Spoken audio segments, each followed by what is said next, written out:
For what purpose does the gentleman from Texas seek recognition? Mr. Speaker, I ask unanimous consent to take from the Speaker's table the bill H.R. 770 with the Senate amendment thereto and to concur in the Senate amendment. Clerk will report the title of the bill and the Senate amendment. H.R. 770, an act to require the Secretary of the Treasury to mint coins in recognition of American innovation and significant innovation and pioneering efforts of individuals or groups from each of the 50 states, the District of Columbia, and the United States territories to promote the importance of innovation in the United States, the District of Columbia, and the United States territories and for other purposes. Senate amendment. Beginning on page 6. Mr. Speaker, I ask unanimous consent to dispense with the reading of the amendment. Without objection, the reading is dispensed with. Is there objection to the request of the gentleman from Texas? Without objection, the Senate amendment is agreed to and the motion to reconsider is laid upon the table.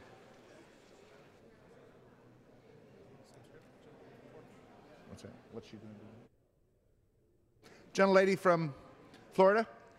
Thank you, Mr. Speaker. I ask unanimous consent to take from the Speaker's table the bill H.R. 2061 with the Senate amendment thereto and to concur in the Senate amendment. Clerk will report the title of the bill and the Senate amendment.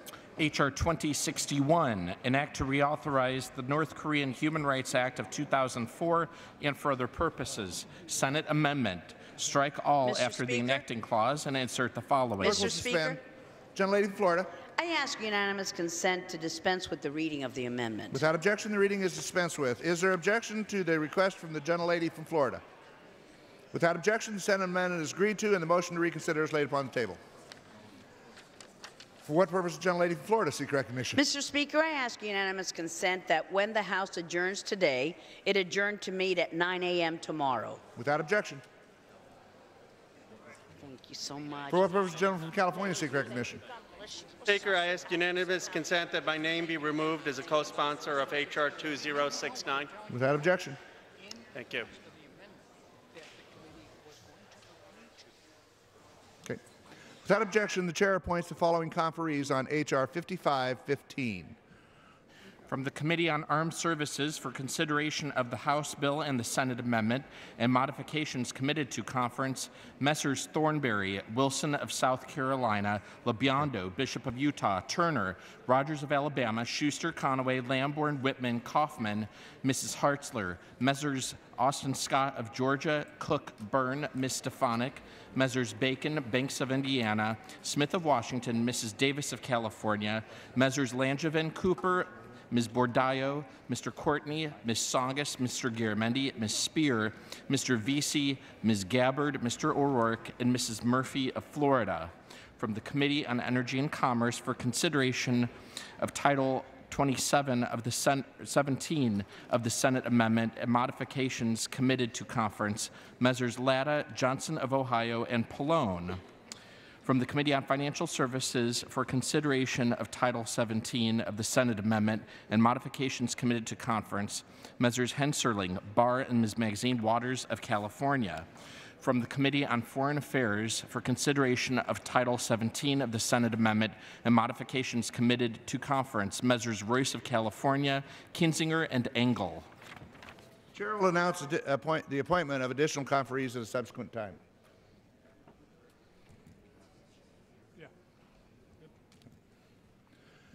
Pursuant to House Resolution 964 and Rule 18, the Chair declares the House and the Committee on the Whole House on the State of the Union for the further consideration of H.R. 6157. Will the gentleman from Illinois, Mr. Holgren, kindly resume the chair?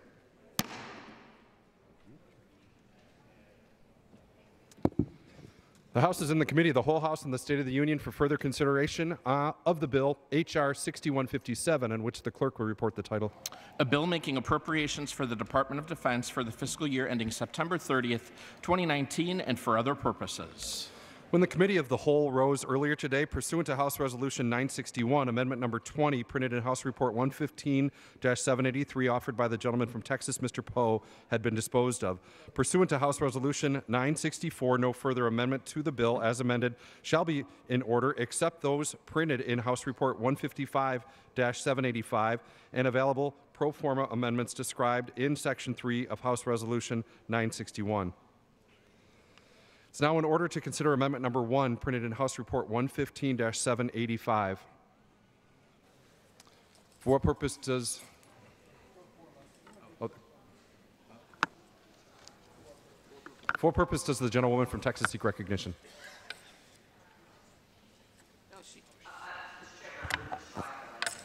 Gentlelady is recognized for 5 minutes. I yield to the gentlewoman from Wyoming for the purpose of engaging in a colloquy. I thank the gentlewoman. Mr. Speaker, during the previous administration, deep funding cuts as well as budget dysfunction in Congress has allowed a real atrophying of our military readiness at the Department of Defense. We've seen a steep decline in our capabilities, while at the same time our adversaries have been making advances and increasing their ability to threaten us. We now face a situation, particularly with nations like China and Russia, where they are developing capabilities that we may not be able to defend against. Countering this threat requires funding for the Space-Based Missile Defense Tracking System in line 117 of the defense-wide RDTE account, funding that was authorized but not included in the Appropriations bill. This capability is absolutely critical to improving our missile defense capabilities, particularly to address the rapidly increasing threat from hypersonic weapons, which our committee has placed particular focus on this year with broad bipartisan support. Additionally, Mr. Speaker, funding was not included in line 92 of the defense-wide RDTE account to continue critical development of laser scaling technologies for boost phase ICBM missile defense. This technology has the potential that we need that's crucial to give our war fighters the capability to shoot down missiles while they're still in the boost phase, making our adversaries have to think twice, understanding that missiles they fire at us could be destroyed over their own soil. Mr. Speaker, funding for both of these capabilities is included in both the House and Senate version of the NDAA. I've offered amendments, Mr. Speaker, to provide funding for these capabilities consistent with the NDAA and with the Missile Defense Agency's revised budget request for fiscal year 19. In an effort to allay concerns about finding offsets for these, I would like to ask Chairwoman Granger offer that I am willing to withdraw my amendments along with a commitment, Madam Chairwoman, to fully support the capabilities during the conference process on the Appropriations bill in the Senate. And I now yield to my colleague, the gentlewoman from Texas, Chairwoman Granger. Reclaiming my time, I thank the gentlewoman from Wyoming for her support of our missile defense programs, and I agree with her support for these capabilities. I fully commit to working with her during the conference process to ensure both the missile defense tracking system and the laser scaling technologies for boost phase ICBM missile defense are funded in the conference report. I thank the gentlewoman and appreciate her willingness to work with me on this important issue, as well as her tireless work on this critical bill, and I ask unanimous consent to withdraw my amendments. Without objection, so ordered. Texas. Mr. Chairman, I yield back the balance of my time. Yields back. Recognition.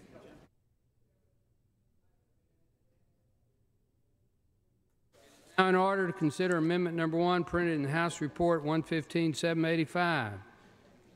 For what purpose does the gentlewoman from Texas seek recognition?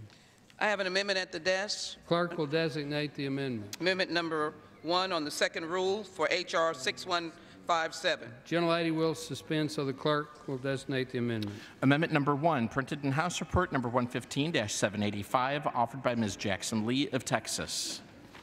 Pursuant to House Resolution 964, the gentlewoman from Texas, Ms. Jackson Lee, the member opposed, each will control 5 minutes. The chair recognizes the gentlewoman from Texas, Mrs. Jackson Lee. I thank the chair.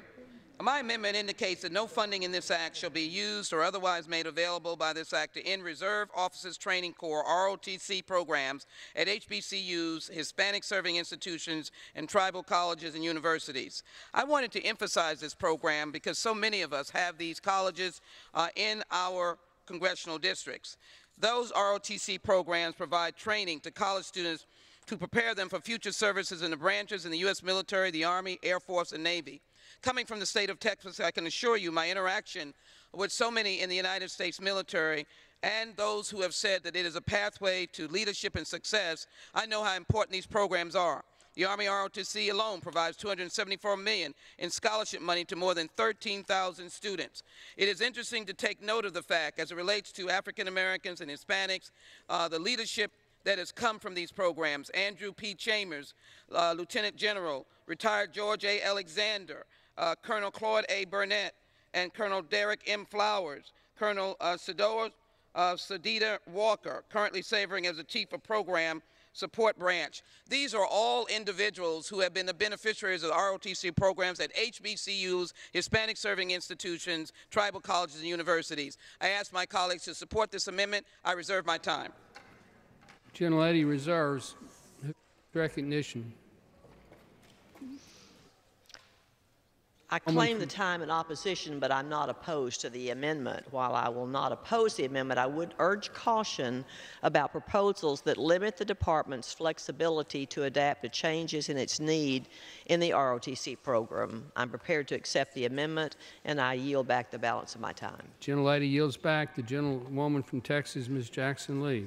I thank you so very much, and I thank the chairwoman's remark and concern. I believe that the military has great interest in the ROTC program, and particularly in recruitment in HBCUs and Hispanic serving institutions. Let me also say, however, Mr. Chairman, I want to rise to emphasize my commitment to PTSD funding. And I want to ensure as we go forward that we will increase the PTSD funding. I'm interested in it being increased in particular by $5 million, but I know there are other amendments that would increase it even more. If we know the suffering from those who have PTSD, as I have, this is something that I have worked for, fought for, and advocated for. And the reason, Mr. Chairman, is I see it every day. My amendment would focus on the needs of those who want to live a normal life with post-traumatic stress disorder, and our soldiers are still coming back from places like Syria. We know they've come back from Afghanistan and Iraq, but they're still fighting there. And PTSD, recently diagnosed in these wars, to give these people the right to be with, or the ability to be with their family, to be able to have positions because the treatment is there, to regain their life, because what they have seen from the bloodshed of IEDs and the tragedies of war warrant this support of post-traumatic stress disorder funding. So I want to make note of that on the record, of my support and the support for the increase. And I close by saying I would ask for those to support the Jackson Lee Amendment dealing with the ROTC and our HBCUs, Hispanic serving and tribal institutions. It is a valuable program and a valuable use for that program to recruit more people from those communities. With that, I ask support for the Jackson Lee Amendment. I yield back to the chairman. Gentlelady yields back. Mr. Chairman, I yield back the balance of my time. Gentlelady yields back. The question is now on the amendment offered by the gentlewoman from Texas, Ms. Jackson Lee. Those in favor say aye. Those opposed say no. The opinion of the chair, the ayes have it. The ayes have it. The amendment is agreed to. What purpose does the gentlewoman from Texas seek recognition? Mr. Chairman, I move to strike the last word. Gentlelady is recognized for 5 minutes. I yield to the gentleman from Pennsylvania for the purpose of engaging in a colloquy. Gentleman is recognized. Thank you, Chairwoman Granger. I rise to engage you in a colloquy on the importance of the Butler County workforce to the federal background investigation operations. The National Background Investigations Bureau has approximately 1,500 employees and contractors in Boyers, Pennsylvania, which is in my district, who handle the intake and processing of federal background investigations. As you know, the NDAA last year split the NBIB between the Office of Personnel Management and the Department of Defense. This misguided move would have disrupted operations and negatively affected the critical workforce. I applaud the Trump administration for announcing last week that it will be keeping the NBIB intact and shifting it entirely to the DoD. This action will keep all background investigations under the same agency and will retain economies of scale to efficiently perform these critical operations. On Monday, I met with DoD officials responsible for the transfer. They assured me that there are no plans to move any jobs outside Butler County. This is good news for my constituents, but more communication is necessary. These 1,500 people perform an incredible service to our nation, and these jobs are critical to Butler County. This workforce has the expertise and experience to perform this sensitive work that keeps our nation secure. Any efforts to reduce the backlog in background investigations must utilize this talented and hardworking workforce. Chairman Granger, would you agree that the NBIB workforce in Butler County is integral to our country's background checks operations? Reclaiming my time, I appreciate the gentleman's commitment to this matter. We respect the dedication and accomplishments of all National Background Investigations Bureau workers, including the hard work of the staff in Butler County, Pennsylvania. There's currently a backlog of over 700,000 pending security clearance cases. Air Force Secretary Heather Wilson told my subcommittee that the Air Force has 79,000 people still waiting for security clearances, and that number has almost doubled in the last 18 months. We want to work with your office to make sure we address that as much as possible, and I look forward to your continuing partnership in this matter, and I yield to the gentleman. I thank the gentlelady for your dedication to this issue. It's important to not lose sight of the significance of this workforce to my district, and I yield. Mr. Chairman, I yield back the balance of my time. Gentlelady yields back. Who seeks recognition? Amendment at the desk. It is now in order to consider amendment number 2, printed in House Report 115-785. The clerk will designate the amendment from the gentlelady from Florida. Amendment number 2, printed in House Report number 115-785, offered by Ms. Frankel of Florida. Pursuant to House Resolution 964, the gentlewoman from Florida, Mrs. Frankel, and a member opposed, each will control 5 minutes. The chair recognizes the gentlewoman from Florida. Thank you, Mr. Chair. Mr. Chair, research shows that when women have a seat at the table, the prospect that peace negotiations will succeed rise significantly. The Women, Peace, and Security Act, enacted into law last year, requires the Department of Defense to leverage the unique roles women bring to the table in peace building, conflict resolution, and military operations. This amendment would build on this law by allocating additional funding for full-time gender advisors, training of foreign security forces on how to include women in their security efforts, and research on women's contributions to security at the National Defense University.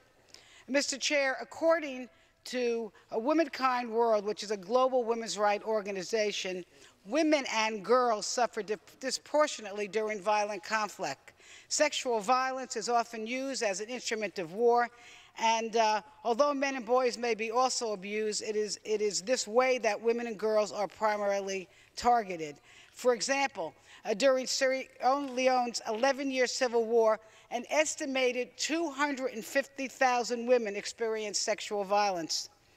The destabilizing effect of conflict on families and communities can mean other forms of violence increase in intensity, including domestic violence, sexual exploitation, and trafficking. Refugee women and girls are especially vulnerable.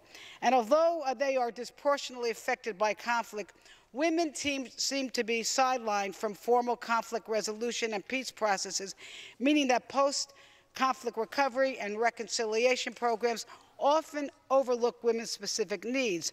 Over the last 2 decades, women accounted for just 9% of negotiators at peace tables, and out of 585 peace agreements from 1990 to 2010, only 92 contain any reference to women.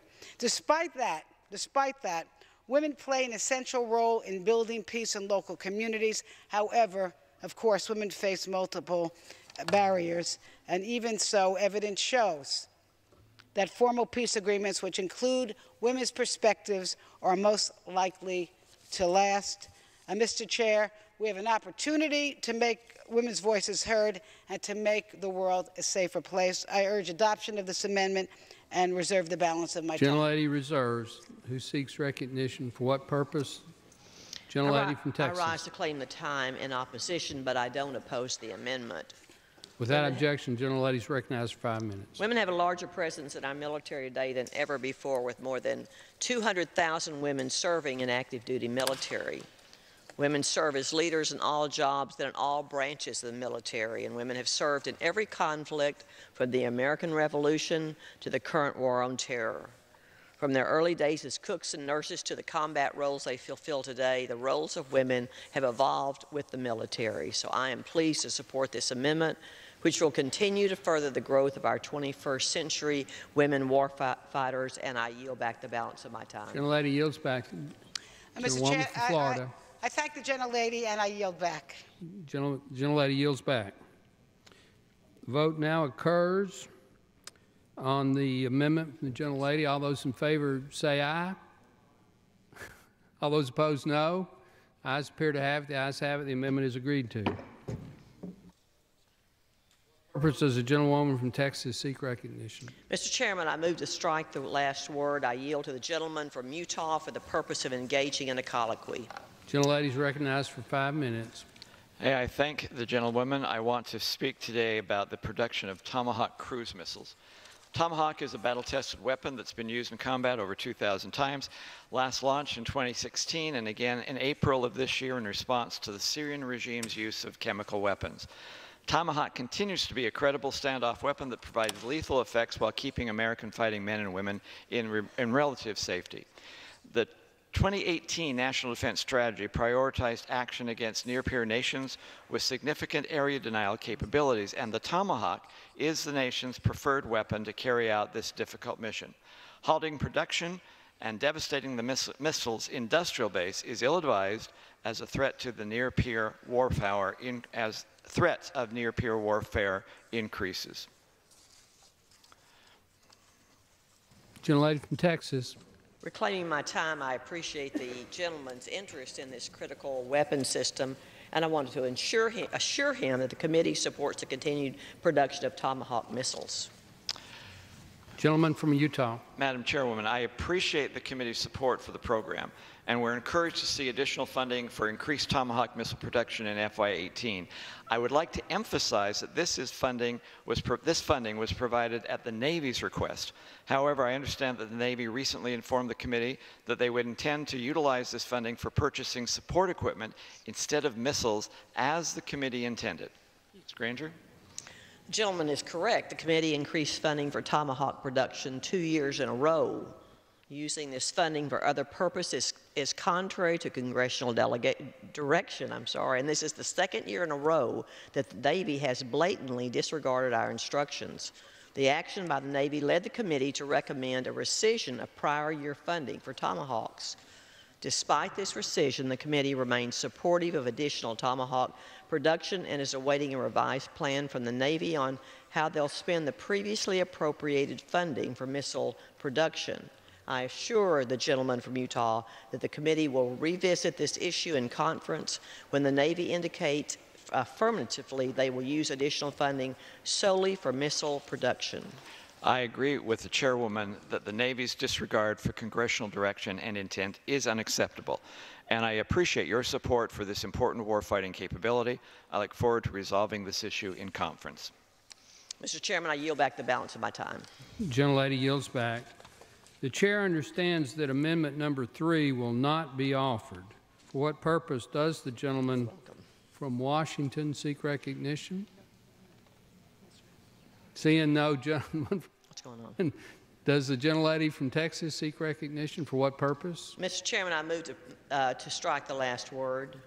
Gentlelady is recognized for 5 minutes. I yield to the gentleman from Washington for the purpose of engaging in a colloquy. Gentleman's recognized. Thank you, Madam Chairwoman. Thank you, Mr. Chairman. Madam Chairwoman, I want to ask for your assistance on an impending threat to our national security.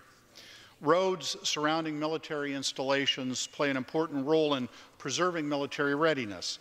Our armed forces need to mobilize quickly, and we need functional roads in order to do that.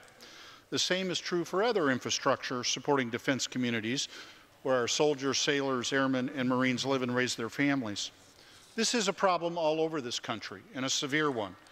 But it is especially acute right outside Joint Base Lewis-McChord in the 10th Congressional District of Washington, which I have the privilege to represent, and is the largest force projection base in the western United States. More than 50,000 people report to work there every day. The base is the second most requested location in the entire U.S. Army, second only to Hawaii. Still, I'm thrilled when they get new things like recently the C-17 Weapons Instructor Course and a Security Force Assistance Brigade. What I'm not thrilled about is the frustratingly long wait times at the front gate for JBLM, or the heavy traffic diverting through neighborhoods to avoid traffic jams. My very first term in Congress, I introduced the Commute Act to help address these issues. I've been working on the problem every year since. This year, both the House and Senate authorizing committees acknowledged this need by creating the Defense Community Infrastructure Program, or DCIP.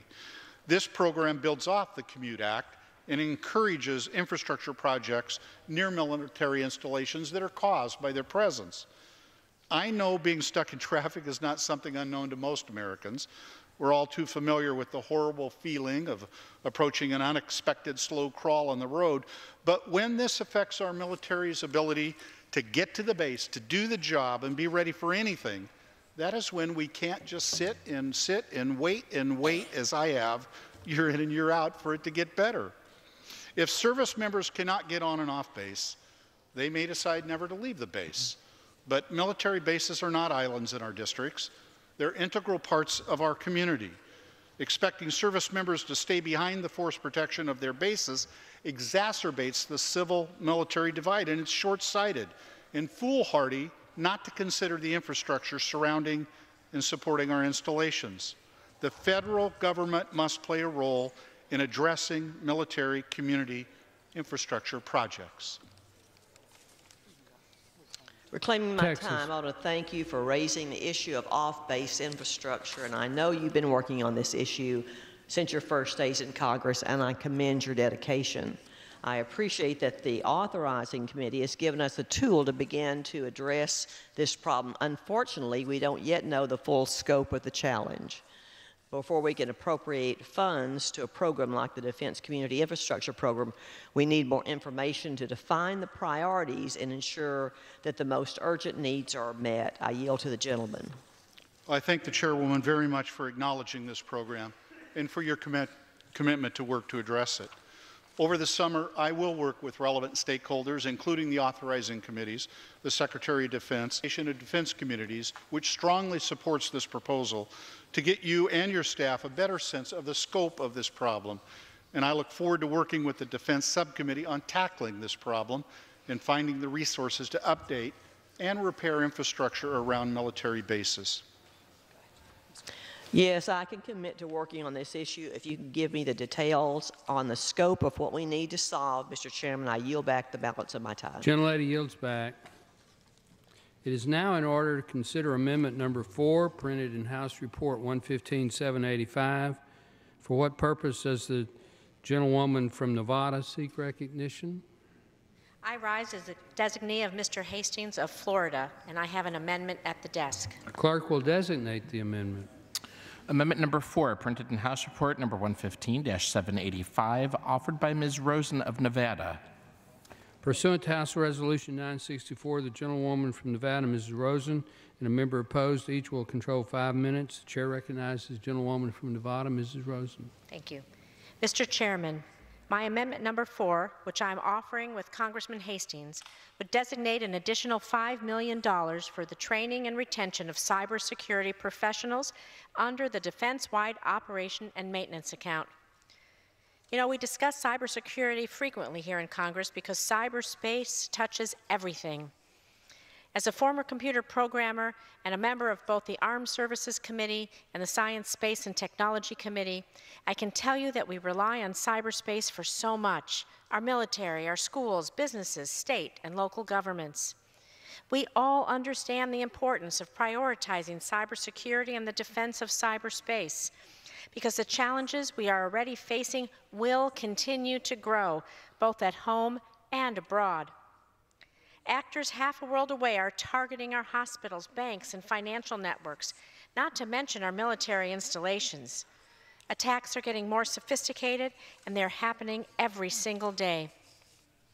Last year, the GAO reported that between fiscal year 2006 and fiscal year 2015, Cybersecurity incidents increased from over 5,500 to over 77,000, an increase of more than 1,300%. The report recommended that the federal government enhance efforts for recruiting and retaining a qualified cybersecurity workforce and improve cybersecurity workforce planning activities. As we look to defend ourselves, we need the very best talent. I am particularly aware of the need for expanding partnerships with academia and the private sector, which will create the cybersecurity people pipeline that our government and our private sector businesses need. Programs like the National Centers of Academic Excellence, jointly sponsored by the Department of Homeland Security and the National Security Agency, for instance, serve as examples of the direction we should be headed. As U.S. Cyber Command steps up its recruiting efforts, we must ensure that the necessary resources for training the next generation of cybersecurity specialists are made available now wherever they are needed. This amendment is just a drop in the bucket, but it demonstrates how seriously we take this issue. I want to thank my distinguished colleague, Congressman Alcee Hastings, for helping to lead this amendment. I urge a yes vote, and I reserve the balance of my time. Gentlelady reserves the balance for times. For what reason does the gentlewoman from Texas seek I rise to recognition? claim time in opposition, but I don't oppose the amendment. Gentleladies, without objection, the gentlelady is recognized for 5 minutes. The Department of Defense is responsible for defending the homeland and U.S. interests from attack, including attacks that may occur in cyberspace. This is an important mission and one that this bill prioritizes by providing $8 billion across the entire cybersecurity landscape. Our nation's cybersecurity posture starts with our cybersecurity professionals. The gentlewoman's amendment provides an additional $5 million to ensure that we continue to have the most qualified and highly trained cybersecurity professionals in the world. I'm pleased to accept the amendment, and I yield back my time. Gentlelady yields back. Gentlewoman from Nevada. I yield back my time. Yields back. Question is on the amendment offered by the gentlewoman from Nevada. Those in favor say aye. Those opposed say no. In the opinion of the chair, the ayes have it. The ayes have it. The amendment is agreed to. It is now in order to consider amendment number 5, printed in House Report 115-785. For what purpose does the gentleman from Massachusetts seek recognition? Good afternoon, Mr. Chairman. I believe I have an amendment at the desk. Clerk will designate the amendment. Amendment number 5, printed in House Report number 115-785, offered by Mr. Lynch of Massachusetts. Pursuant to House Resolution 964, the gentleman from Massachusetts, Mr. Lynch, and a member opposed, each will control 5 minutes. The chair recognizes the gentleman from Massachusetts.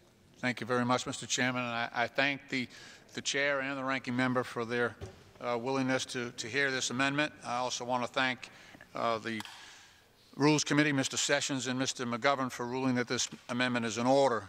Mr. Chairman, my amendment would provide an additional $10 million to the Defense POW MIA Accounting Agency, formerly known as JPAC, for its newly expanded mission to bring home our missing service members in North Korea.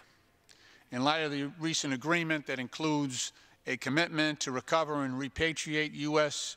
POW MIA remains from North Korea, we must ensure that the DPAA will be able to move quickly to take advantage of this unexpected opportunity. As most members are aware, nearly 8,000 U.S. service members are still categorized as missing in action and presumed dead from World War II, the Korean War, and Vietnam War. According to the Veterans of Foreign Wars, the remains of about 5,300 of our sons and daughters in uniform are believed to be in North Korea.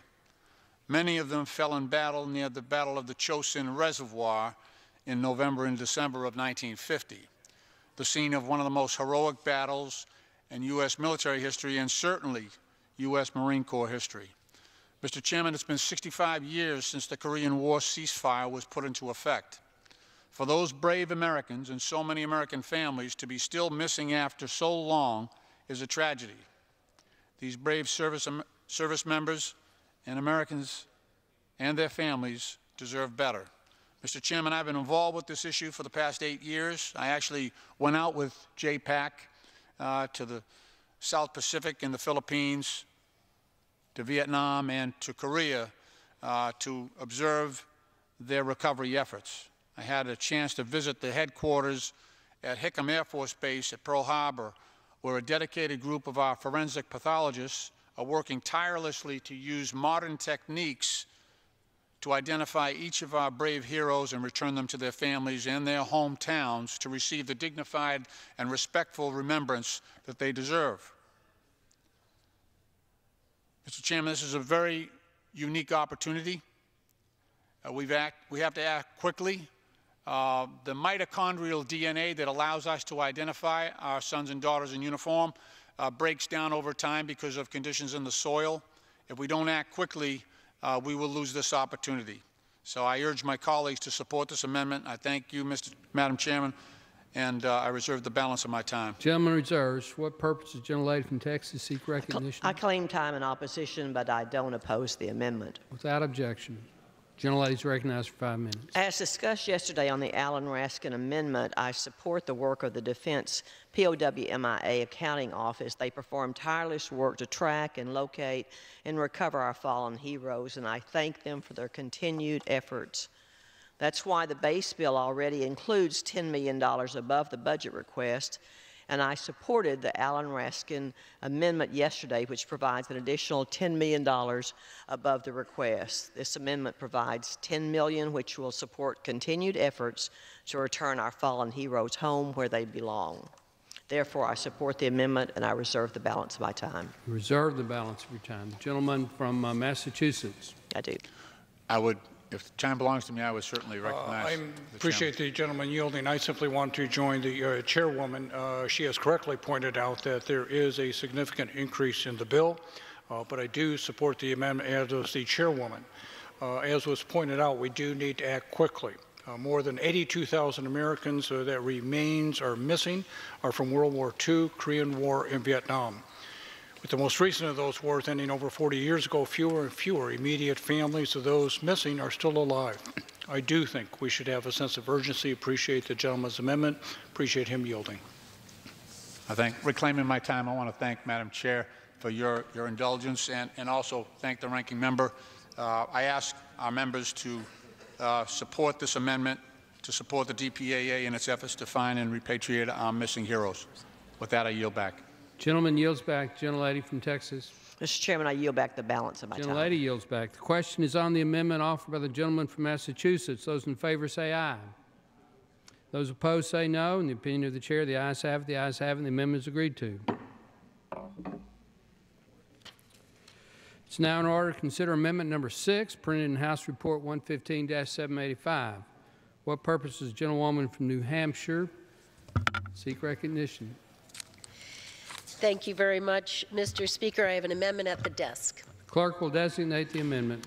Amendment number 6, printed in House Report number 115-785, offered by Ms. Custer of New Hampshire. Pursuant to House Resolution 964, the gentlewoman from New Hampshire, Ms. Custer, and a member opposed, each will control 5 minutes. The chair recognizes the gentlewoman from New Hampshire. Thank you very much, Mr. Speaker. My amendment to the fiscal year 2019 Defense Appropriations Bill will fund the first ever study of a subject the Department of Defense has identified as, quote unquote, one of the most significant barriers to sexual assaults being reported. The amendment carries with it bipartisan support, and I'd like to thank Republican Representative Mia Love and Democratic Congresswoman Jackie Speer for joining me in co-sponsoring this amendment because they recognize its importance. For far too long, service members have survived sexual assaults only to suffer in silence. They've refused to bring their assailants to justice and receive medical attention, not because they fear their attacker, but rather they fear a military policy which requires that their commanders punish them for minor violations. These transgressions are brought to light during the investigation of their assault. Consequently, many survivors decide against reporting their attacks and bringing their assailants to justice. A RAND survey of military members who survived sexual assaults but refused to report the attacks found 22% feared being punished for collateral misconduct. The list of survivors who have had their military careers ruined because they demanded justice is also lengthy. But the only facts I can offer you are a survey and anecdotal evidence. Not a single branch of the military systematically tracks this collateral misconduct. Our only previous effort to examine an aspect of the subject came in 2016. The FY 2017 NDAA, which passed with bipartisan support, directed the Pentagon's Inspector General to review the cases of survivors who were separated from the service after reporting their assaults. The IG reported 22% of these survivors couldn't have their cases reviewed because their military records had gone missing. Moreover, 67% of the records were incomplete. This funding will support a first-ever study to be conducted by Defense Advisory Committee on Investigation, Prosecution, and Defense of Sexual Assault in the Armed Services, otherwise known as DAC-IPAD. The study was introduced by my bill, required by the fiscal year 2019 NDAA, which the House passed earlier this year. The funds would pay for the lawyers needed to fund a long overdue, in-depth, and independent review of collateral misconduct. We know that collateral misconduct is an issue, but we need to know just how pervasive it is and gather information on when and how it manifests to empower our commanders to hopefully solve this problem. We owe it to our men and women in uniform to study and review collateral misconduct. And with that, I thank you, Mr. Speaker, and I reserve the balance of my time. Gentlelady reserves. What purpose does the gentlewoman from Texas seek recognition? I rise to claim time in opposition, but I'm certainly not opposed to this amendment. Without objection, the gentlelady is recognized for 5 minutes. The military and society at large must do more to change the stigma of sexual assault so victims are not afraid of retaliation when coming forward and reporting the crime. This bill provides $318 million for sexual assault prevention and response programs at the service level and at the Department of Defense Sexual Assault Prevention and Response Program. This is $35 million above the President's request. I understand this amendment funds a report required by the 2019 House-passed National Defense Authorization Act, which we do not object to. I thank the gentlelady, and I yield back. Gentlelady yields back. The gentlewoman from New Hampshire. Thank you very much, and I will yield back the balance of my time. The gentlelady yields back. The question is on the amendment offered by the gentlelady from New Hampshire. Those in favor say aye. Those opposed say no. In the opinion of the chair, the ayes have it. The ayes have it. The amendment is agreed to. It's now in order to consider amendment number 7, printed in House Report 115-785. What purpose does the gentleman from Wisconsin seek recognition? Mr. Speaker, I have an amendment at the desk.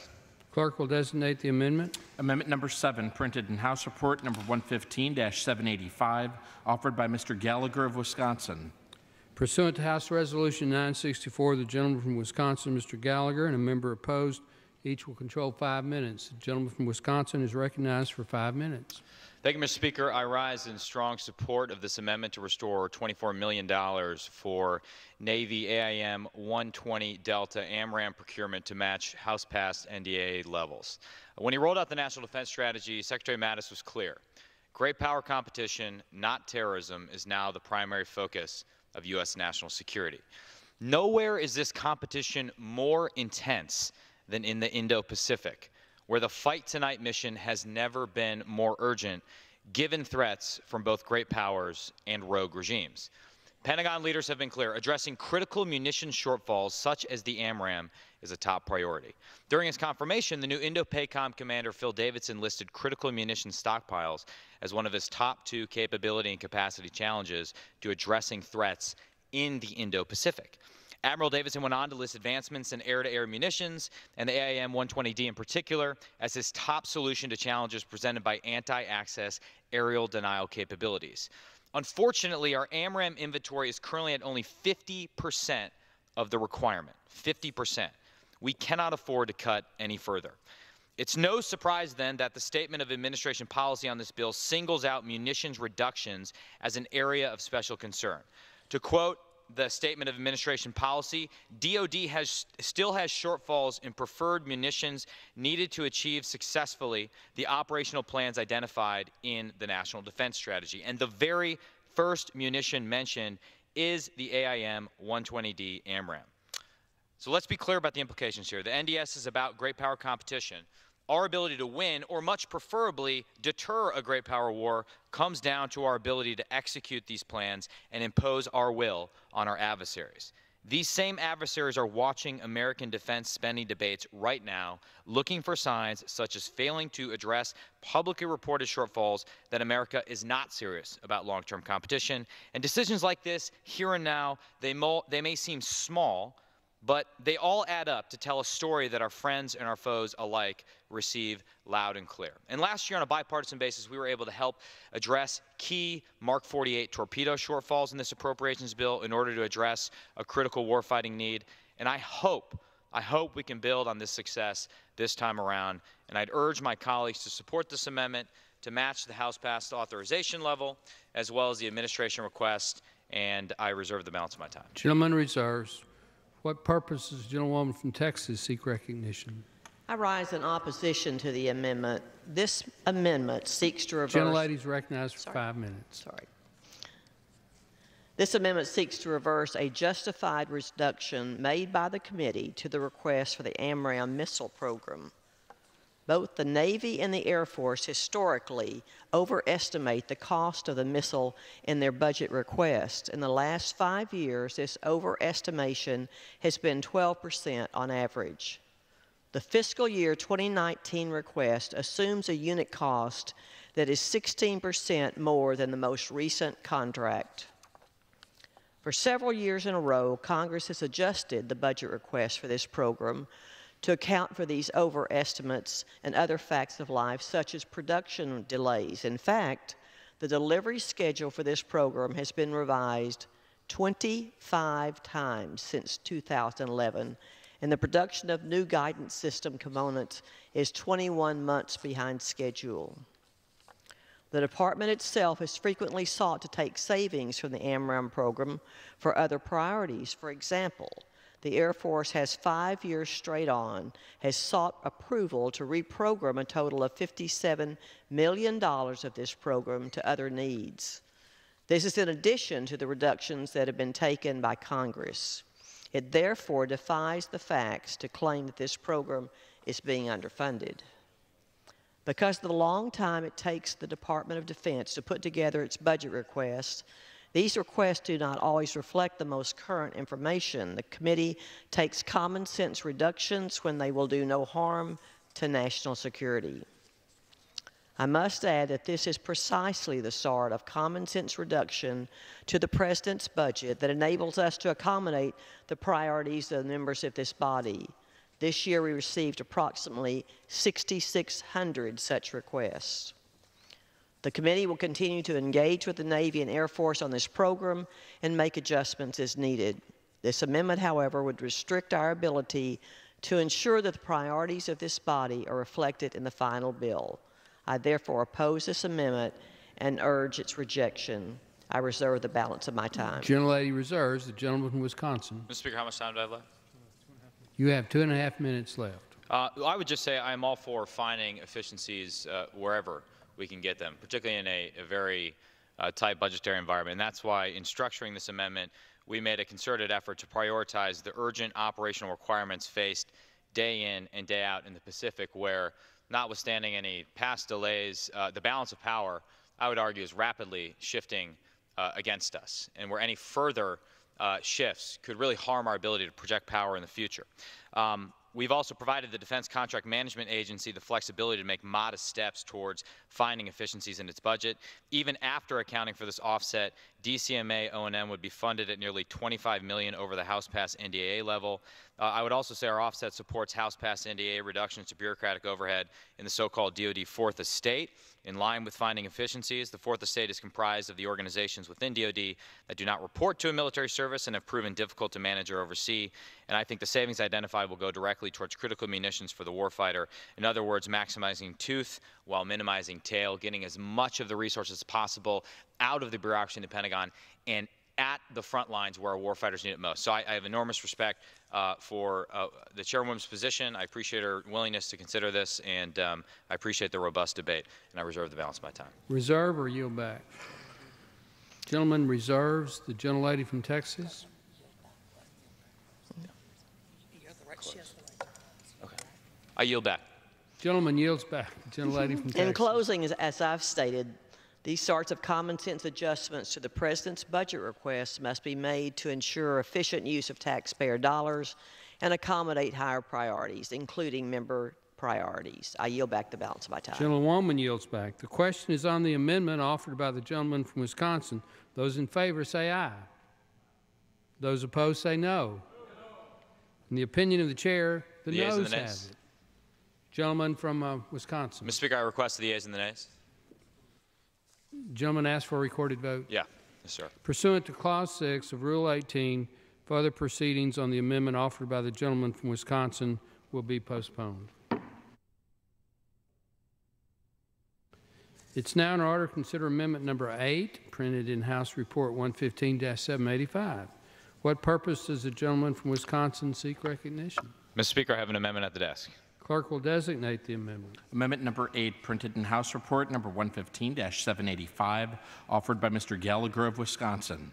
Pursuant to House Resolution 964, the gentleman from Wisconsin, Mr. Gallagher, and a member opposed, each will control 5 minutes. The chair recognizes the gentleman from Wisconsin, Mr. Gallagher. Thank you, Mr. Speaker. As with the preceding amendment, this proposal addresses critical munitions shortfalls, this time by providing $33 million for Air Force AAM-120D AMRAAM procurement to match the NDAA. The same arguments for Navy AMRAAM procurement apply equally to this amendment as well. In order to support Indo-PACOM's Fight Tonight mission, we must increase our stockpiles of critical munitions. With our AMRAAM inventory currently at 50% of the requirement, we cannot afford to see further cuts. And this amendment would simply restore the House-passed NDAA level for Air Force AMRAAM procurement and addresses one of the specific concerns outlined in the SAP on this bill. And I understand the argument on finding efficiencies again. I just think it's worth remembering, particularly when we look at that region of the world, that aggression in the Indo-Pacific has historically caught our country off guard. After all, not only did the attack on Pearl Harbor and the North Korean advance past the 38th parallel come as a surprise, but we were similarly stunned by the rapid Chinese entry into the Korean War. These mistakes cost American lives and forced our men and women in uniform to play catch-up. And I know that such level of conflict may seem unthinkable in the post-Cold War world, but history has a way of, if not repeating itself, rhyming from time to time. And while this small investment will not inoculate us entirely against being flat-footed once again, it is a small step towards addressing critical munitions shortfalls and giving our combatant commanders the tools they need to deter conflict in the first place. And if the worst does happen, be ready with the munitions they need. So I urge my colleagues to support this proposal, and I reserve the balance of my time. Gentleman reserves. For what reason does the gentleman from Indiana seek recognition? Chairman, I rise in opposition to the gentleman's amendment. Gentleman is recognized for 5 minutes. The gentleman is correct in his assertion that his amendment restores the cut made by the committee of $23.8 million in this program. And for my colleagues, I think it's important to point out that there is a misimpression of our subcommittee, that we simply helter-skelter approve anything that the Department of Defense sends up. But we try to give discrete decisions to each program and to rearrange those monies. There was a cut from the administration's request, and that money was put into readiness, which is a huge concern for the department. And historically, on the program that the gentleman references, my remarks would very much mirror those of the gentlewoman from his last amendment. Historically, the Air Force, along with the Navy, overestimates the cost of the missile just discussed. On average, the cost has been overestimated by 12%. For the fiscal year 2019 budget submission, the unit cost is 16% more than the most recent contract for production. The budget request for this program has been adjusted for several years now due to the overestimates submitted and other factors such as revisions to delivery schedules and a 21-month delay for components. The committee works with the military services to ensure the program receives the funding needed to produce this munition, and adjustments are made The subcommittee did make an adjustment. I believe it is in our nation's interest to leave that $23.8 million in readiness, and I would reserve the balance of my time. The gentleman reserves. The gentleman from Wisconsin. I appreciate the gentleman's comments, and I know to some extent we're always seem to be making choices between near-term readiness requirements and long-term modernization efforts. I would submit, however, that that is a false choice, or perhaps it is a choice that has been foisted upon us by bad budgetary decisions that we've made in the past 6 years. And the reality is, if you take a look at the world, we're going to have to do both things at the same time, invest in both readiness and modernization. So I have enormous respect for those efforts to find efficiencies and make sure we can put dollars where people need them most. I simply, on balance, would like to put money in the hands of warfighters who are dealing with these threats on the front lines as much as humanly possible. But with that, I yield. Gentleman yields back. Does gentleman from Indiana? I would simply close by making the observation the gentleman talks about choices, the committee readiness, as opposed to munition, where we have 21-month delay in components, and would ask that our colleagues oppose the amendment. I would yield back my time. Gentleman yields. The question is on the amendment offered by the gentleman from Wisconsin. Those in favor say aye. Those opposed say no. In the opinion of the chair, the noes have it. I request a recorded vote. Does the gentleman I request the yeas and the nays. Yes, Mr. Speaker. Pursuant to Clause 6 of Rule 18, further proceedings on the amendment offered by the gentleman from Wisconsin will be postponed. It's now in order to consider Amendment Number 9, printed in House Report 115-785. What purpose does the gentleman from North Carolina seek recognition? Mr. Speaker, I have an amendment at the desk. Clerk will designate the amendment. Amendment number 9, printed in House Report number 115-785, offered by Mr. Hudson of North Carolina. Pursuant to House Resolution 964, the gentleman from North Carolina, Mr. Hudson, and a member opposed, each will control 5 minutes. The chair recognizes the gentleman from North Carolina for 5 minutes. Thank you, Mr. Speaker. Today I rise to offer an amendment to the Department of Defense Appropriations Act, which would increase funding for U.S. SOCOM to provide for additional training of Special Operation Forces. Simply put, I never want our men and women in uniform to be in a fair fight. My amendment would allow for an increase in training budget to ensure whenever our forces are deployed, they've been fully prepared and are ready to fight, win, and return home safely. Mr. Speaker, one of the greatest honors of my life is representing Fort Bragg, the epicenter of the universe and home of the Airborne and of the Army Special Operations Command. The units stationed here support the best of the best and have a vast footprint across our nation. As our nation continues to fight terrorism around the world while simultaneously preparing for the threats of near-peer adversaries, our training requirements increase and diversify. As a result, we must ensure that we are ready for any situation at a moment's notice. Readiness cannot be built overnight. A Green Beret cannot be built overnight. In order to conduct their mission set effectively, we must provide them with a steady stream of predictable resources to enable them to train and prepare for the dangerous task our nation asks them to perform. We must never underestimate the most important asset our military has, the individual. My amendment would ensure we continue to take care of that asset by providing them every edge, every bit of preparation, and yes, every bit of training that they require. Chairwoman Granger, I want to thank her for her excellent work on this bill, and I would urge my colleagues to support this amendment. Thank you, and I reserve the balance of my time. Gentleman reserves. What purpose does the gentlelady from Texas seek recognition? I rise to claim the time in opposition, but I don't oppose the amendment. Without objection, so ordered. The gentlelady is recognized for 5 minutes. This amendment provides a modest increase in the training budget for the Special Operations Command. Like my colleague, I want to make sure our soldiers are able to deal with any contingency that may confront them. Our special forces deploy to some of the most austere and unique environments in the world. We should do all we can to ensure their success. I ask my colleagues to support this amendment. I yield back the balance of my time. Gentlelady yields back. The gentleman from North Carolina. Mr. Speaker, I yield back. Gentleman yields back. The questions on the amendment by the gentleman from North Carolina, those in favor say aye. Those opposed say no. In the opinion of the chair, the ayes have it, and the amendment is agreed to.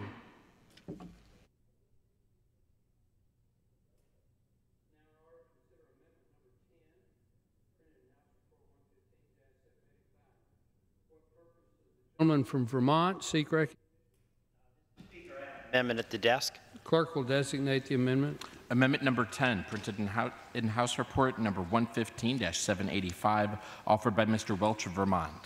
Pursuant to House Resolution 964, the gentleman from Vermont, Mr. Welch, and a member opposed, each will control 5 minutes. The gentleman from Vermont recognized for 5 minutes. Thank you very much, Mr. Speaker. My amendment would increase funding for the Department of Defense health programs by $1 million to improve coordination between DoD and the VA on research and findings related to toxic exposure burn pits. As you know, burn pits were commonly used on U.S. military sites during the Iraq and Afghanistan wars to burn all types of waste, from chemicals, paint, medical, and human waste to munitions, petroleum, plastics, and rubber.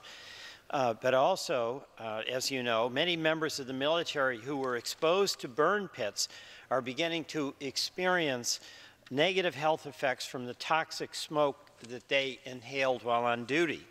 And that's why I'm offering this amendment, to increase cross-agency communication and research so that departments can assist those suffering more aggressively and quickly.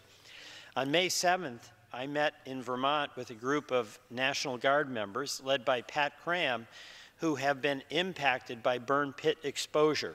Pat is the wife of Sergeant Major Mike Cram of the Vermont National Guard, who died this past December from prostate cancer, believed to be a direct result of his exposure to burn pits in Iraq and Afghanistan, where he did several tours. Sergeant Major Cram first deployed to Iraq in 2004 with a group of MPs from the 42nd Infantry Division of the Vermont National Guard. They joined up with the 278th Tennessee National Guard Cavalry in Iraq. All 21 soldiers from that group that deployed together for 18 months returned home safely, thank God. But since their safe return, that same group has lost 2 members from prostate cancer, and another has been treated for it. And they believe, and some of their medical professionals believe, that the explanation is that it occurred as a result of exposure to burn pits. This funding would provide the resources, some resources necessary for the VA and Pentagon to work on the issue together effectively, so we can address the direct relationship between burn pits and severe health conditions. This amendment aligns with the June 2018 GAO recommendation that highlighted the need for these departments to work together to solve this issue. This is reminiscent potentially of the Agent Orange situation, where for many years people were trying to figure out what the cause of the cancers were, and it turned out after a lot of investigation that it was directly related to the Agent Orange.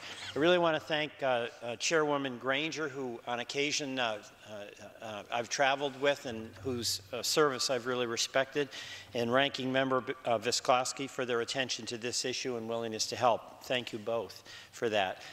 And we also have a great group of members that work with me on this amendment, including Representative Soto, Bill Rackus, Gabbard, Wenstrup, Ruiz, and Rosen. Thank you, Mr. Speaker, and I urge support for my amendment. Gentleman reserves his time. No, I reserve the balance of my time. Gentleman reserve. What purpose does the gentlelady from Texas seek recognition? I rise to claim time in opposition, but I'm not opposed to the amendment. Without objection, so ordered. The gentlelady is recognized for 5 minutes. I thank the gentleman for his concern. This amendment would increase funding in the Defense Health Program account, aiming to improve coordination between the Department of Defense and the Department of Veterans Affairs, as both agencies study the effects of toxic exposure to burn pits. It's important to both departments to be aware of what the other is doing in this important area of research. Therefore, I'm prepared to accept the amendment, and I yield back the balance of my time. Gentlelady yields back. The gentleman from Vermont. I thank the gentlelady, and I yield back. Gentleman yields back. The questions on the amendment offered by the gentleman from Vermont. Those in favor say aye. Those opposed say no. In the opinion of the chair, the ayes have it. The ayes have it, and the amendment's agreed to.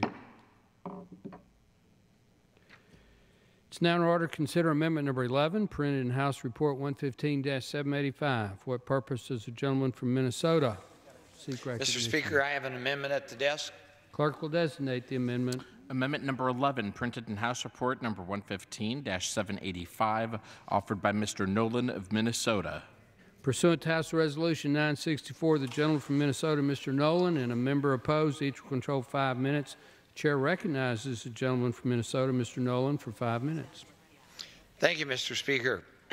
As co-chairman with Frank Lobiando in our bipartisan lung cancer caucus, and Frank Lobiando as a co-sponsor of this amendment, I want to begin by expressing our appreciation for making this amendment in order, and our additional appreciation for Chairman Granger and Ranking Member Vesklowski for the tremendous work that they do, and the great respect we also have for the Ranking Member and the Chairman of the committee, who I see here today, Rodney Freulenhausen. Simply stated, this measure would add $6 million to the lung cancer research defense program. In so doing, we'd be increasing this amount for this important and worthwhile research to from $14 million back to the original $20 million figure that had been appropriated back in 2019. In that regard, it's worth noting that were we to factor this for inflation, we'd have to be asking for $23.5 million to match the buying power of the $20 million that this would bring us up to today. To put my amendment in perspective, a recent study at Walter Reed found that treating lung cancer in active military soldiers and veterans every year costs roughly $564 million treating our veterans. According to that same study, our veterans are 75% more likely to develop some form of lung cancer, 75% more than those people who do not serve in our military. Clearly, you know, with some additional research to find cures and better treatments for this, there are not only enormous dollars to be saved, but more importantly, lives to be saved, an important message to our veterans in how we value their service and the risk, the great risk that they take in serving and in protecting us. So I hope my colleagues would agree that a modest increase in cancer research funding to the $20 million figure in next year is more than reasonable, sound and necessary investment in public dollars, and an important message to the men and women who serve in our military. And make no mistake, those extra funds would make an enormous difference in battling lung cancer, which, by the way, takes more lives than all of the other cancers combined. So it's a disease that obviously, as I said, affects our military, but it kills 159,000 people every year. As many of you know, my daughter Catherine was diagnosed with a very advanced stage 4 lung cancer some 3 years ago. And thanks to the prayers of all of my colleagues, and I would be remiss if I didn't say thank you to the many colleagues on both sides of the aisle. Not a day goes by, but one of you haven't expressed your concern, asked about her well-being, and told me of your continued prayers and hopes for success. And I'm here to tell you she's doing well.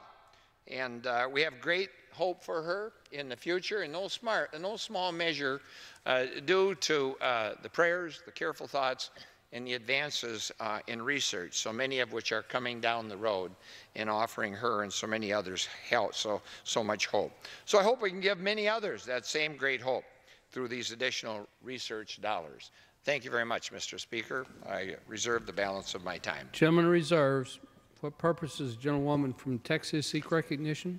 I rise to claim time in opposition, but I'm not opposed to the amendment. I thank the gentleman for his amendment. I have no objections and are prepared to accept. I yield back the balance of my time. Gentlelady yields back. Gentleman from Minnesota. Thank you. And I yield back the balance of my time. Gentleman yields back. Questions on the amendment offered by the gentleman from Minnesota. Those in favor say aye. Those opposed say no. In the opinion of the chair, the ayes have it. The amendment is agreed to.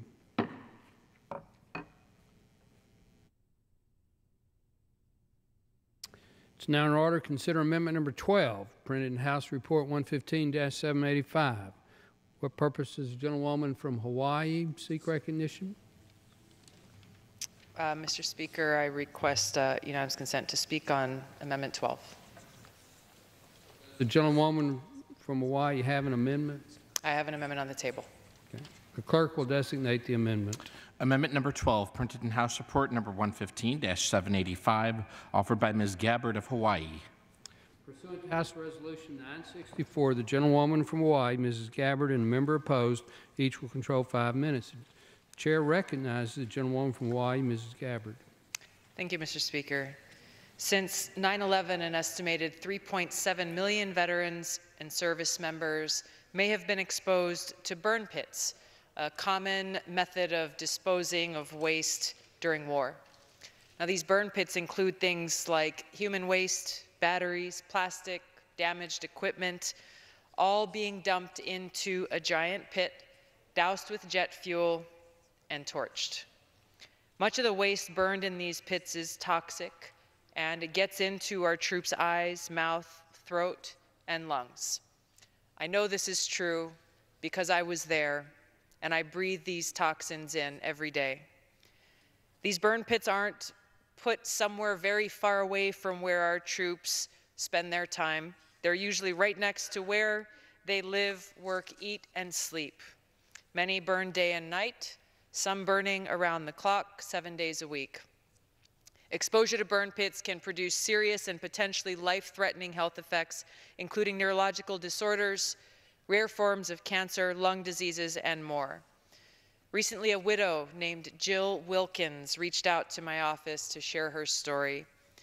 She told me about her husband, United States Air Force Reserve's Major Kevin Wilkins, who was an RN and who deployed to Iraq in the summer of 2006.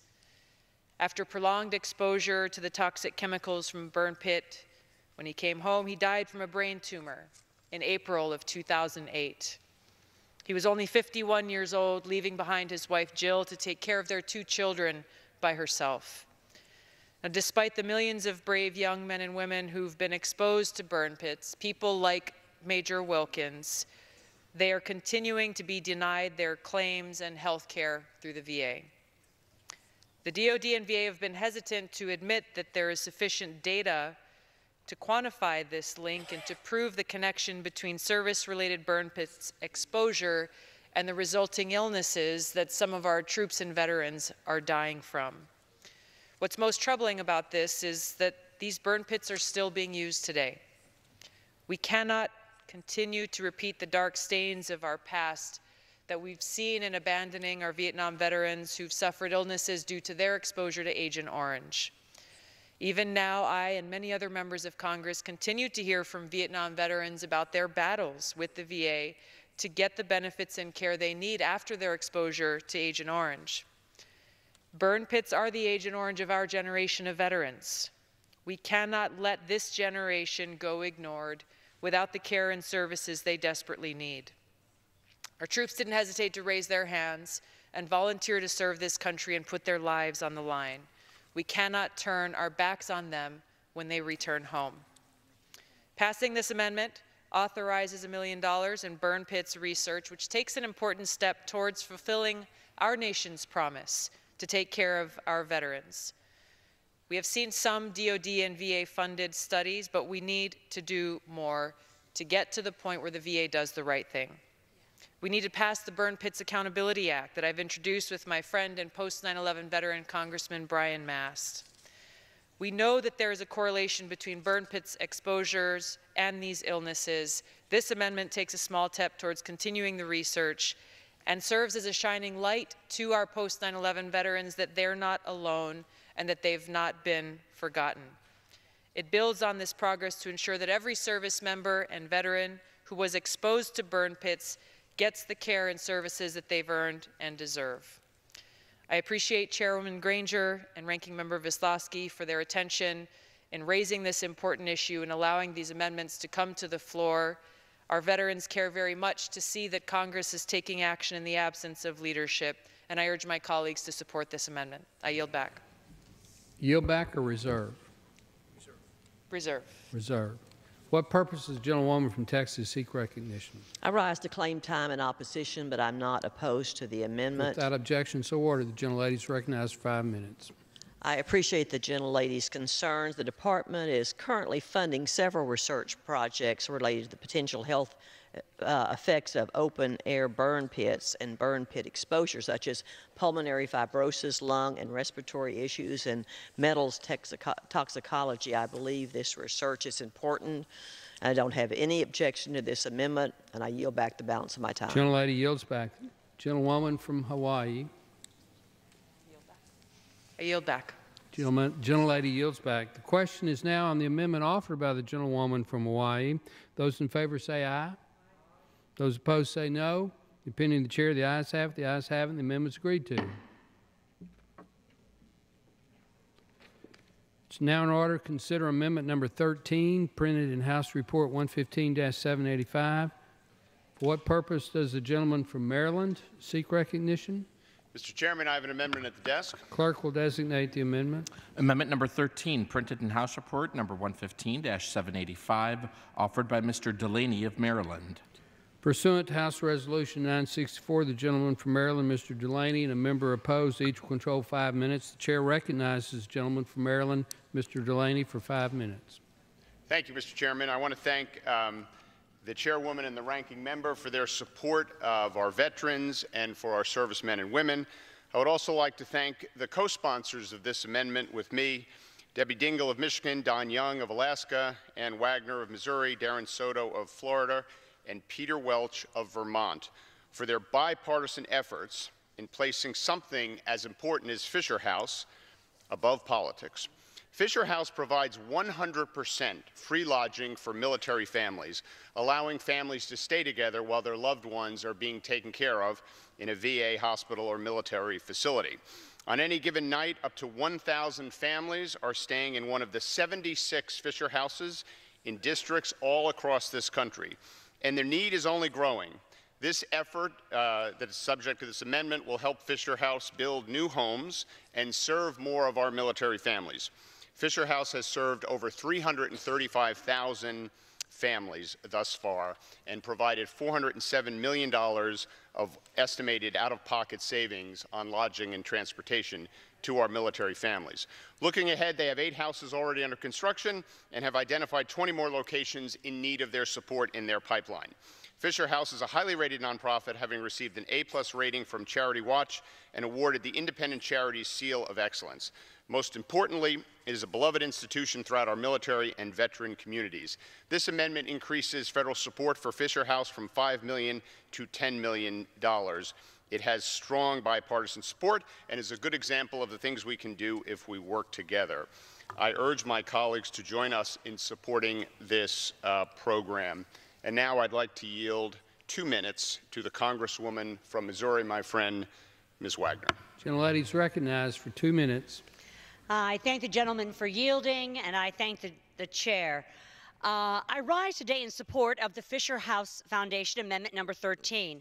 Often, service members must travel hundreds or even thousands of miles for medical care. For more than 25 years, Fisher Houses have provided a home away from home for the family members of those who are receiving treatment at a military or VA medical center. These houses provide stability, convenience, and one less thing to worry about for families as their husbands, wives, sons, or daughters undergo treatment. Each time I visit the St. Louis Fisher House at Jefferson Barracks, I witness firsthand the dedication of the staff and the volunteers who assist the families of our veterans and service members. An increase in funds will allow the construction of more Fisher Houses, providing lodging to thousands of military families. We know that a family's love is the best medicine, and good care makes the tough days bearable. I look forward to casting my vote in support of this important foundation.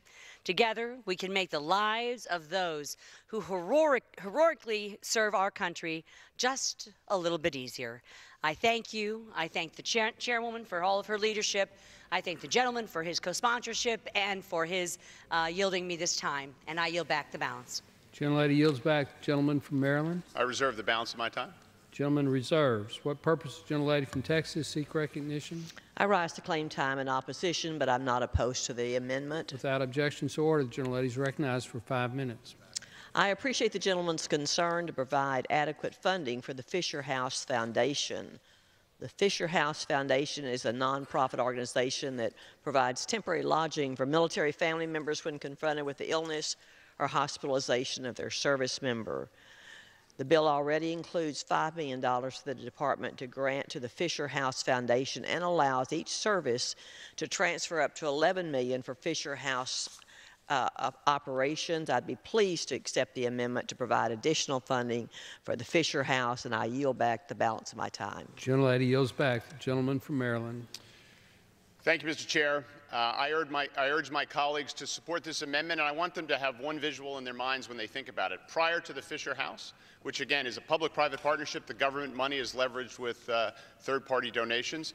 Prior to the Fisher House, family members of our veterans who were receiving care often camped out in tents on the grounds of VA hospitals or other military facilities. The Fisher House has solved that problem, which is one of the reasons we should be supporting it. And I yield back the rest of my time. Gentleman yields back. The question is on the amendment offered by the gentleman from Maryland. All those in favor say aye. Those opposed say no. In the opinion of the chair, the ayes have it, and the amendment's agreed to. It's now in order to consider amendment number 14, printed in House Report 115-785. What purpose does the gentlewoman from Texas seek recognition? Mr. Chairman, I have an amendment at the desk, amendment number 14. Clerk will designate the amendment. Amendment number 14, printed in House Report number 115-785, offered by Ms. Jackson Lee of Texas. Pursuant to House Resolution 964, the gentlewoman from Texas, Ms. Jackson Lee, and a member opposed, each will control 5 minutes. The gentlewoman from Texas, Ms. Jackson Lee, is recognized for 5 minutes. Thank you, Mr. Chairman. Let me thank Chairwoman Granger and Ranking Member Fliskowski for their devotion to the men and women of the armed forces who risk their lives to keep our nation safe. My amendment, and I appreciate the opportunity in presenting it, is identical to an amendment that I offered and was adopted last year to the Defense Appropriation Act of FY 2018, H.R. 3219. My amendment increases funding for the Defense Health Program research and development by $10 million. These funds will address the question of breast cancer in the United States military. Mr. Chairman, I am a breast cancer survivor, and the relief of the care and cure is one that you cannot imagine. Just imagine being in the United States military and being diagnosed. These funds are important to increase that research to help our men and women in the United States military. The American Cancer Society calls several strains of breast cancer as a particularly aggressive subtype associated with lower survival rates. In this instance, it is triple-negative breast cancer. That is one that is deadly, more so than many other types. And I've seen close friends, my neighbor, succumb to triple-negative breast cancer.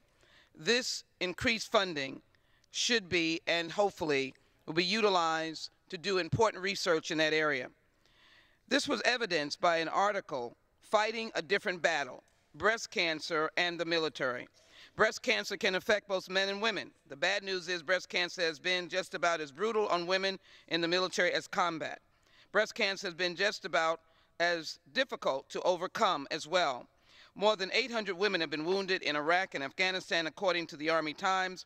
874 military women were diagnosed with breast cancer just between the years 2000 and 2011. And according to the same study, more are suspected as it grows. The good news is that we've been working on it, and therefore much progress has been made. The Jackson Lee Amendment will allow the additional research on, as I said, the devastating triple-negative breast cancer. That research is particularly needed since women are joining the armed services in increasing numbers and serving longer, ascending to leadership. With increased age comes increased risk in the incidence of breast cancer. Military people in general, and in some cases were specifically, are at a significantly greater risk for contracting breast cancer, according to Dr. Richard Clapp, a top cancer expert at Boston University who works at the Centers for Disease Control and Prevention on military breast cancer issues. Dr. Clapp notes that life in the military can mean exposure to a witch's brew of risk factors directly linked to greater chances of getting breast cancer. So I would ask my colleagues to remember that there are many challenges for those who serve in the United States military. Health is one of them. And I ask my colleagues to support the Jackson Lee Amendment, and I reserve my time. Gentlelady reserves. What purpose does the gentlelady from Texas, Mrs. Granger, seek recognition? I rise to claim time in opposition, but I'm not opposed to the amendment. Without objection, so ordered. The gentlelady is recognized for 5 minutes. This bill includes $130 million for the peer-reviewed breast cancer research program. I believe this research is very worthwhile. I do not have any objection to the gentlelady's amendment, and I yield back the balance of my time. Gentlewoman from Texas, Ms. Jackson Lee. Let me thank the chairwoman for acknowledging the importance of the research that is already established. And I want to reemphasize that in the midst of breast cancer research will be the focus on many subtypes, if you will, one of them including triple-negative breast cancer. So with the expansion of women in the military, it is extremely important to move forward with this amendment to help ensure that the men and women who risk their lives to protect our freedom can live longer, healthier lives. With that, I ask my colleagues to support the Jackson Lee Amendment. Does the gentleman yield? Gentlewoman, yield. excuse me. I yield. Question is on the amendment offered by the gentlewoman from Texas. Those in favor say aye. Aye. Those opposed say no. In the opinion of the chair, the ayes have it. The amendment is agreed to. Thank you.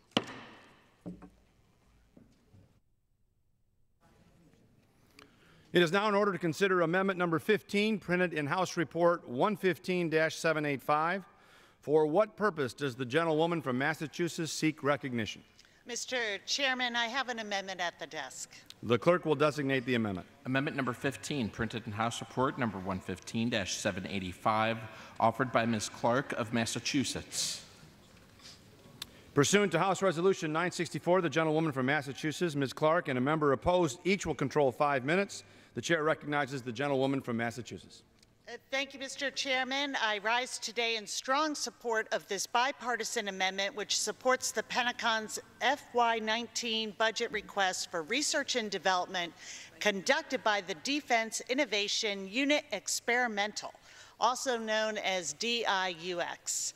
I am grateful to my colleagues, Representatives Gallagher and Russell of Mr. Gallagher of Wisconsin, Mr. Russell of Oklahoma, and to my colleague from Massachusetts, Representative Tsongas, for working with me on this amendment.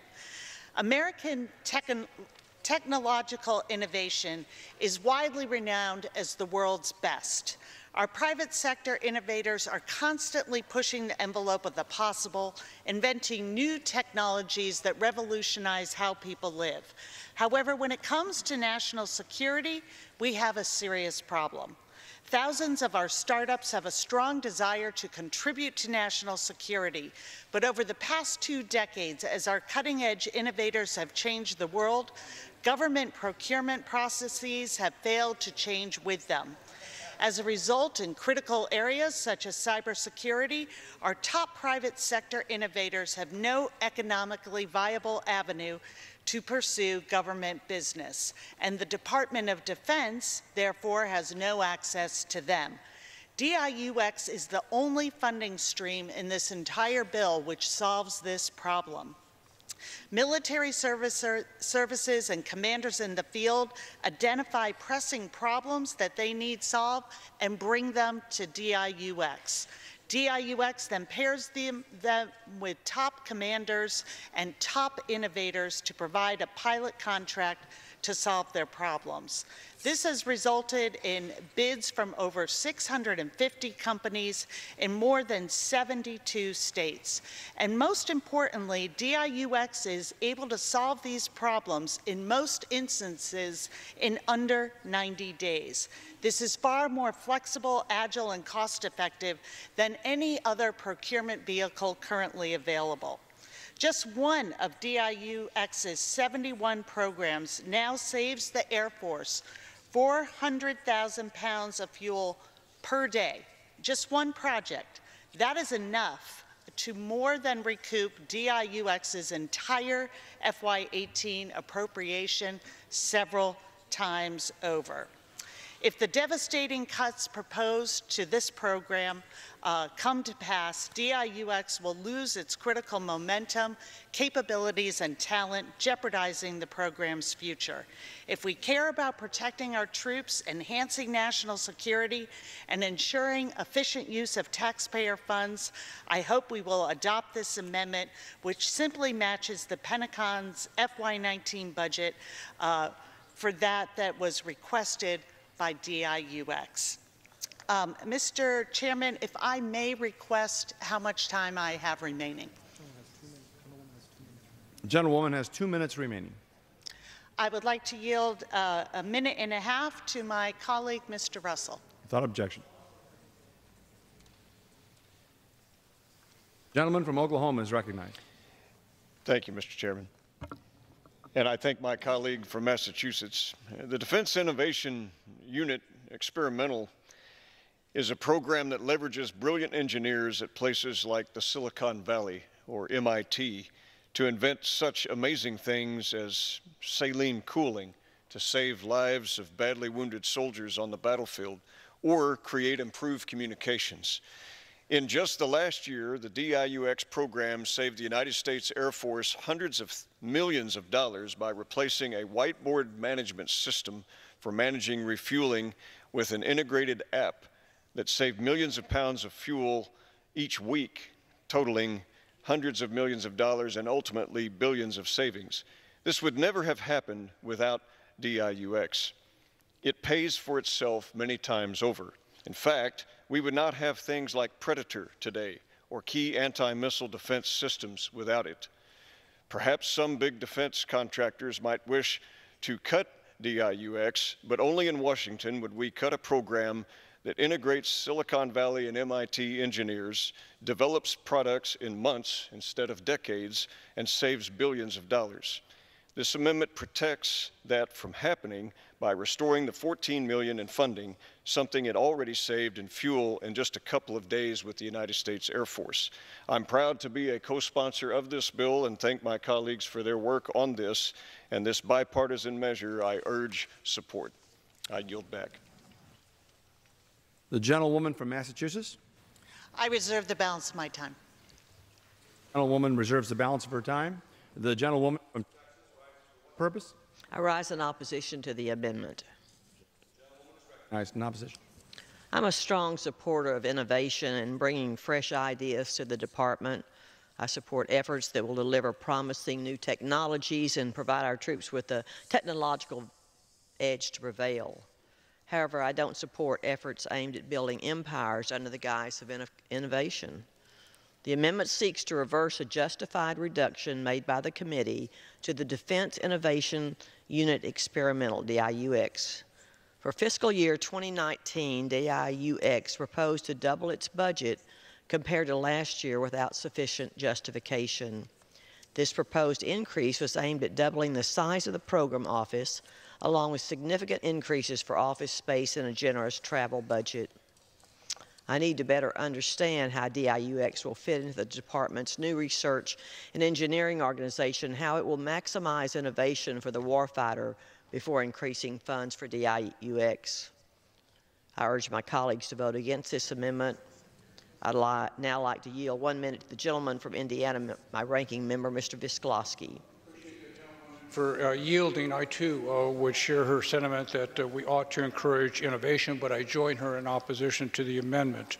I am wary of providing funding to foreign organization within the department that makes commitments of almost $1 billion without carefully coordinating some of these activities within the department, as happened this past year with a cloud computing contract. I'm also concerned about the fact that the Defense Innovative Unit has only found a way, basically, to fund innovative activities in limited areas of the country. That is the East Coast and the West Coast, with rarely anything in between. I would also add my concerns that the Defense Innovative Unit relies on reserve officers to man their organizations when each of the reserve chiefs have advised us that they cannot fill their own ranks. So do agree with the gentlewoman in her opposition. Appreciate yielding. I reserve the balance of my time. The gentlewoman from Massachusetts is recognized. Thank you. I urge adoption of this amendment and yield the balance of my time. Gentlewoman yields. The gentlewoman from Texas. In closing, I support efforts to bring innovation and new capabilities to the warfighter. However, the DIUX unit appears more focused on building its own program office rather than delivering capability. I do not believe additional funding for DIUX is justified at this time. I urge my colleagues to vote against this amendment, and I yield back my time. The question is on the amendment offered by the gentlewoman from Massachusetts. Those in favor say aye. Aye. Those opposed say no. In the opinion of the chair, the noes have it. Mr. Chairman? Yes, the gentlewoman from Massachusetts. I would ask for a recorded vote. The gentlewoman for a recorded vote. Pursuant to Clause 6 of Rule 18, further proceedings on the amendment offered by the gentlewoman from Massachusetts will be postponed. Consider amendment number 16, printed in House Report 115-785. For what purpose does the gentleman from Arkansas seek recognition? I have an amendment at the desk.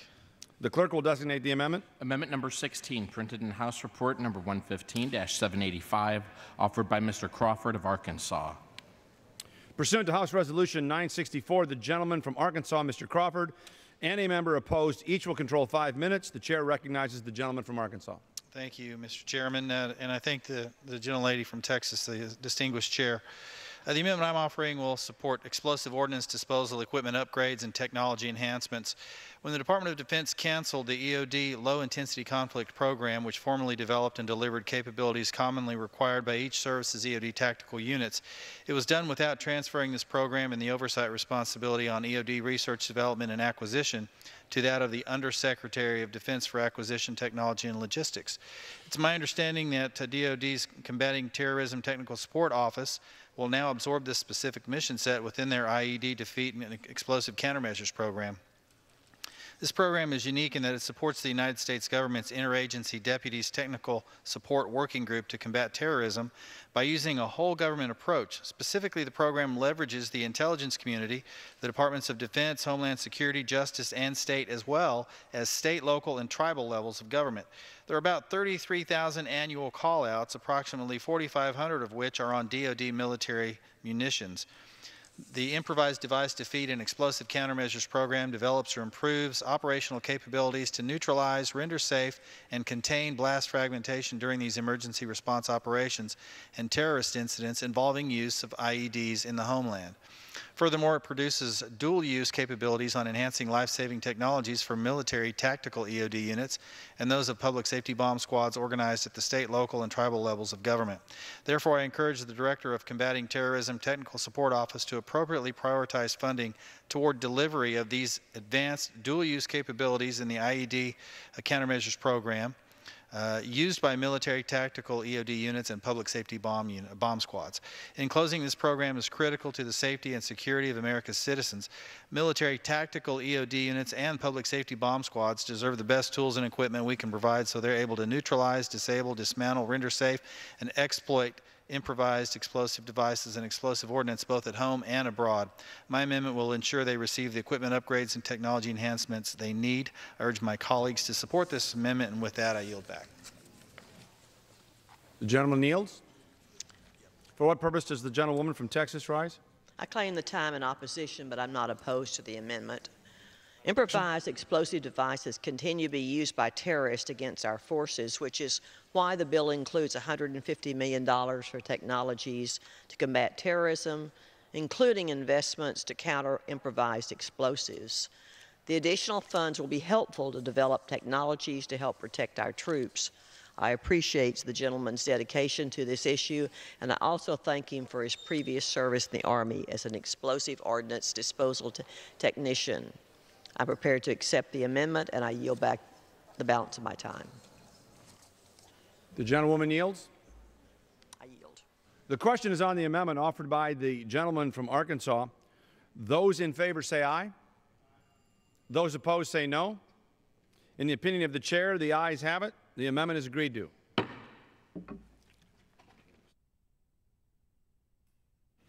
The The chair understands that amendment number 17 will not be offered.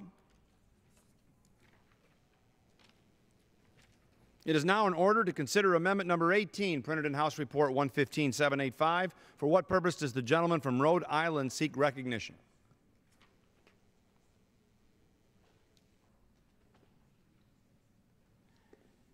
Mr. Chairman, I have an amendment at the desk. The clerk will designate the amendment. Amendment number 18, printed in House Report number 115-785, offered by Mr. Langevin of Rhode Island. Pursuant to House Resolution 964, the gentleman from Rhode Island, Mr. Langevin, and a member opposed, each will control 5 minutes. The chair recognizes the gentleman from Rhode Island. Thank you, Mr. Chairman. I yield myself as time as I may consume. Without objection. The gentleman is recognized. Thank you, Mr. Chairman, and I'd like to thank the Rules Committee for making my amendment in order, as well as Chairwoman Granger and Ranking Member Visclosky for your hard work on this important defense appropriations bill. Mr. Chairman, I offer this bipartisan amendment with my good friends, Mr. Correa, Mr. Liu, Ms. Shea Porter, Mr. Radcliffe, and Ms. Stefanik, in order to support the DoD Cyber Scholarship Program. Since 2001, DoD has funded the Information Assurance Scholarship Program, or ASP, in order to boost the nation's cyber workforce through scholarship and capacity building grants. Scholarship recipients are required to fulfill a service obligation by working in a cybersecurity position at DoD upon graduation. This program has been extremely successful, bringing nearly 600 students into the DoD workforce. However, due to budget constraints, the department reduced funding for the program beginning in 2013 and stopped recruiting new students. Now, this program received $7.5 million in 2005, its peak funding level, but for FY 2017 it received a mere $500,000. So the cybersecurity challenges that we face, Mr. Speaker, are growing every day. This scholarship program will help ensure that students are encouraged to pursue degrees in cybersecurity-related fields and that more of them can then work defending our nation. Across every industry, across the public and private and nonprofit sectors, qualified cybersecurity professionals are indeed in short supply, and the Department of Defense must compete for this very small pool of candidates. So these funds will assist in alleviating the challenges the Department of Defense is experiencing in recruiting and retaining cybersecurity personnel by providing additional opportunities to develop a qualified cyber workforce and expanding awareness at public educational institutions. So, Mr. Chairman, in last year's National Defense Authorization Act, we reinvigorated the funding while simultaneously expanding it to include students pursuing associate's degrees so as to tap into a larger candidate pool. So the committee has made in order a similar amendment in last year's appropriations bill to ensure the newly reauthorized and expanded program would be appropriately funded. So it was passed by the whole House during amendment consideration, and we aim to do the same this year to finally get this critical program back off the ground. Cybersecurity, Mr. Speaker, is the national security and economic security challenge of the 21st century. And every armed conflict today and the future will include a battle in this domain. So it is incumbent upon Congress to recognize this fact and appropriately support U.S. Cybercom and our other cyber defenders. All the policies in the world, though, are meaningless without personnel to execute them, and this amendment makes vital investments in our human capital. So I urge my colleagues to support this bipartisan effort, and I reserve the balance of my time. The gentleman has offered amendment number 18. Does the gentleman offer unanimous consent to withdraw the amendment? I offer unanimous consent to withdraw the amendment. Without objection, the amendment is withdrawn. The chair understands that amendments number 19 and 20 will not be offered. It is now in order to consider amendment number 21, printed in House Report 115-785. For what purpose does the gentleman from Rhode Island seek recognition?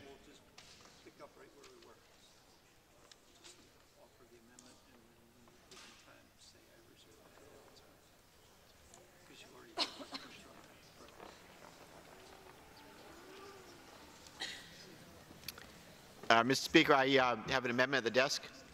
The clerk will designate the amendment. Amendment number 21, printed in House Report number 115-785, offered by Mr. Langevin of Rhode Island. Pursuant to House Resolution 964, the gentleman from Rhode Island, Mr. Langevin, and a member opposed, each will control 5 minutes. The chair recognizes the gentleman from Rhode Island. Mr. Speaker, I spoke on the a little bit early on the cyber scholarship program, so I'll reserve the balance of my time. Does anyone wish to seek time on amendment number 21? For what purpose does the gentlewoman from Texas rise? I claim time in opposition, but I'm not opposed to the amendment. I agree that cybersecurity is a very important national security issue. This scholarship program will help in attracting and retaining the cyber workforce. I appreciate the gentleman's dedication to this issue. I'm prepared to accept the amendment, and I yield back the balance of my time. The gentlewoman yields. The gentleman from Rhode Island is recognized. I thank the gentlelady for her support and her work, along with the ranking member, Mr. Viscoski's work on the Defense Appropriations Bill, and particular support of the Cyber Scholarship Program. And with that, I yield back the balance of my time. The gentleman yields back the balance of his time. The question is on the amendment offered by the gentleman from Rhode Island. Those in favor say aye. Those opposed say no. In the opinion of the chair, the ayes have it. The amendment is agreed to.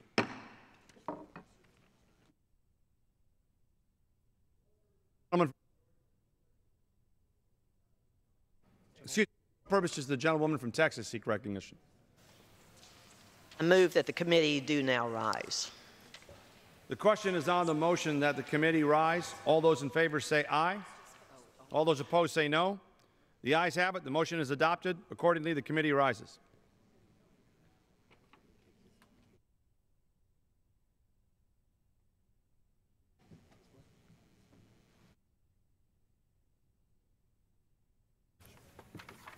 Oh, nope, you need that card.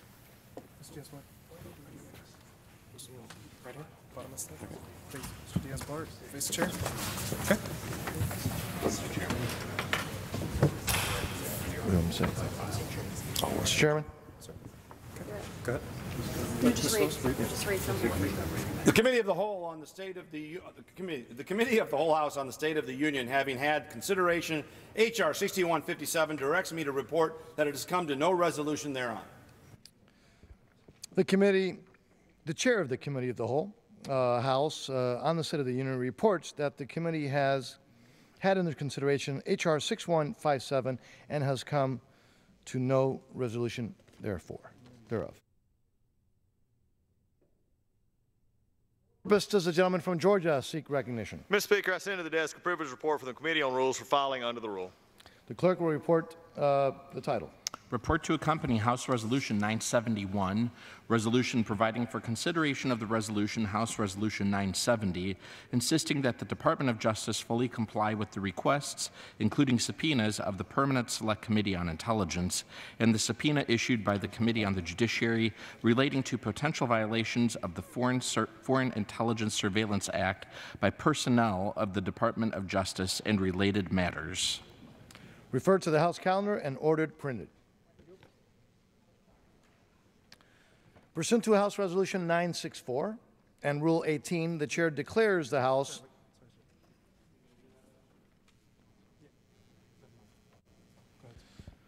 and Rule 18, the Chair declares the House in the Committee of the Whole House on the State of the Union for the further consideration of H.R. 6157.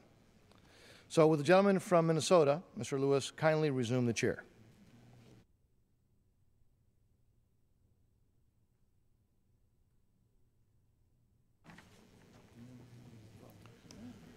The House is in the Committee of the Whole House on the State of the Union for the further consideration of H.R. 6157, which the clerk will report by title. A bill making appropriations for the Department of Defense for the fiscal year ending September 30th, 2019, and for other purposes. When the Committee of the Whole House rose earlier today, amendment number 21, printed in the House Report 115-785, offered by the gentleman from Rhode Island, Mr. Langevin, had been disposed of.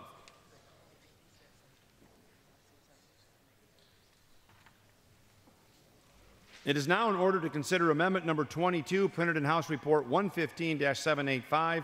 For what purpose does the gentlewoman from Connecticut seek recognition? Mr. Chairman, I have an amendment at the desk. The clerk will designate the amendment. Amendment number 22, printed in House Report number 115-785, offered by Ms. Esty of Connecticut. Pursuant to House Resolution 964, the gentlewoman from Connecticut, Ms. Esty, and a member opposed, each will control 5 minutes. The chair recognizes the gentlewoman from Connecticut. Thank you, Mr. Chairman. Mr. Chairman, I rise in support of my amendment, which would increase funding for the Department of Defense's sexual assault prevention and response programs. The men and women of our armed forces sacrifice a great deal to serve our country. When they enlist, they do so knowing that they may be sent into violent and dangerous situations to confront an adversary. What they do not sign up for is the violence of being sexually assaulted by one of their own fellow service members. We need to do better by all those who wear the uniform. I am encouraged that the Department of Defense has established sexual assault prevention and response programming to prevent these crimes from occurring and to ensure that victims have the resources they need to recover should an incident occur. But the number of service women and men who experience sexual assault in the military remains staggering.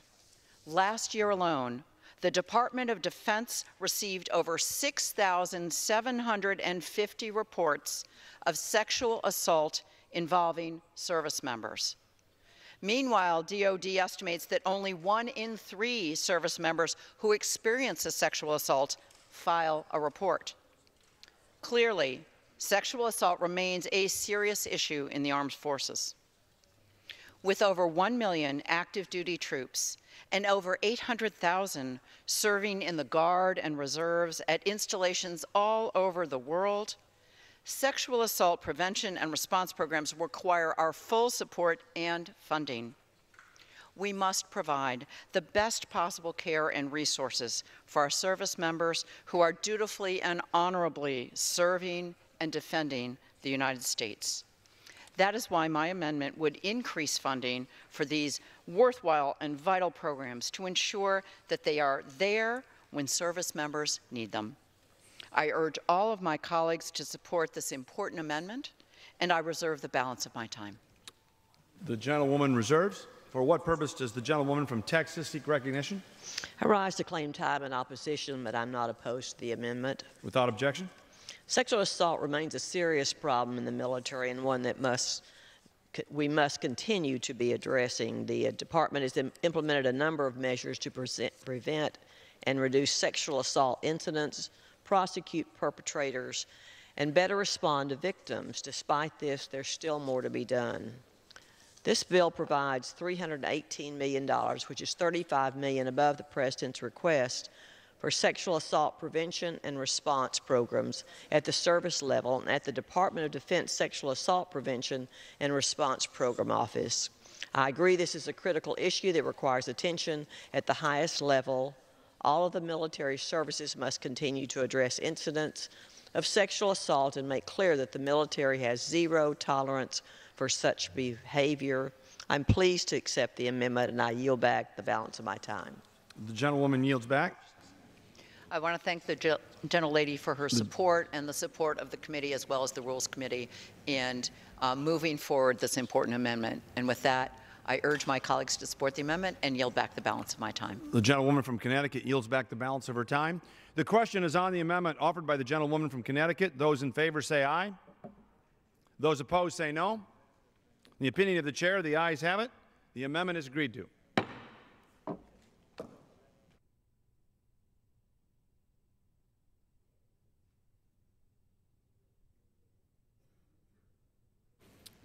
It is now in order to consider amendment number 23, printed in House Report 115-785.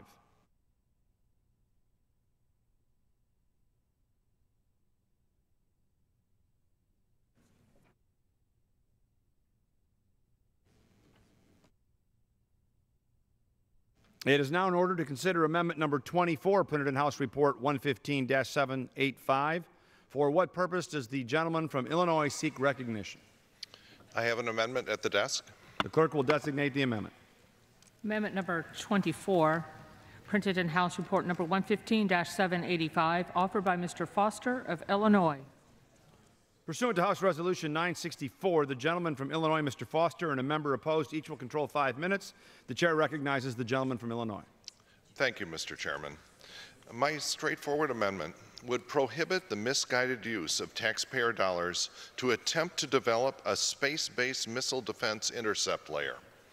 As you know, the Senate passed version of the National Defense Authorization Act for fiscal year 2019 tasks the Missile Defense Agency with developing such a concept. Mr. Chairman, we've been here before. The idea of a space-based intercept layer has gone in and out of fashion for the last 30 years, ever since President Reagan called for defending the United States against a massive first strike by developing a strategic defense initiative system commonly known as Star Wars. But every time technologically competent outside experts have looked at this space-based concept, they deem it unworkable, impossibly expensive, vulnerable to simple countermeasures, easy for an opponent to destroy, easy to overwhelm with a small number of enemy missiles, or all of the above. In fact, the former director of the Missile Defense Agency, Admiral Searing, said in 2016 that he had serious concerns about the technical feasibility of interceptors in space and its long-term affordability. In order to reach an incoming ballistic missile during the first few minutes of flight, a large number of interceptors must be stationed in low-altitude orbit, where they will be very easy for an enemy to destroy. A report conducted by the American Physical Society in 2003 concluded that in order to ensure full coverage, a fleet of 1,000 or more orbiting satellites would be required to intercept just a single missile. To put that in perspective, the United States today currently has slightly more than 800 satellites in Earth orbit, and that includes commercial, scientific, and military satellites.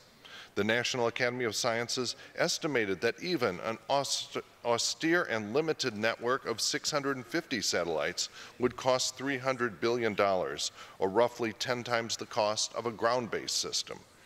Setting aside the massive cost, a space-based missile defense system has inherent vulnerabilities that greatly limit its effectiveness.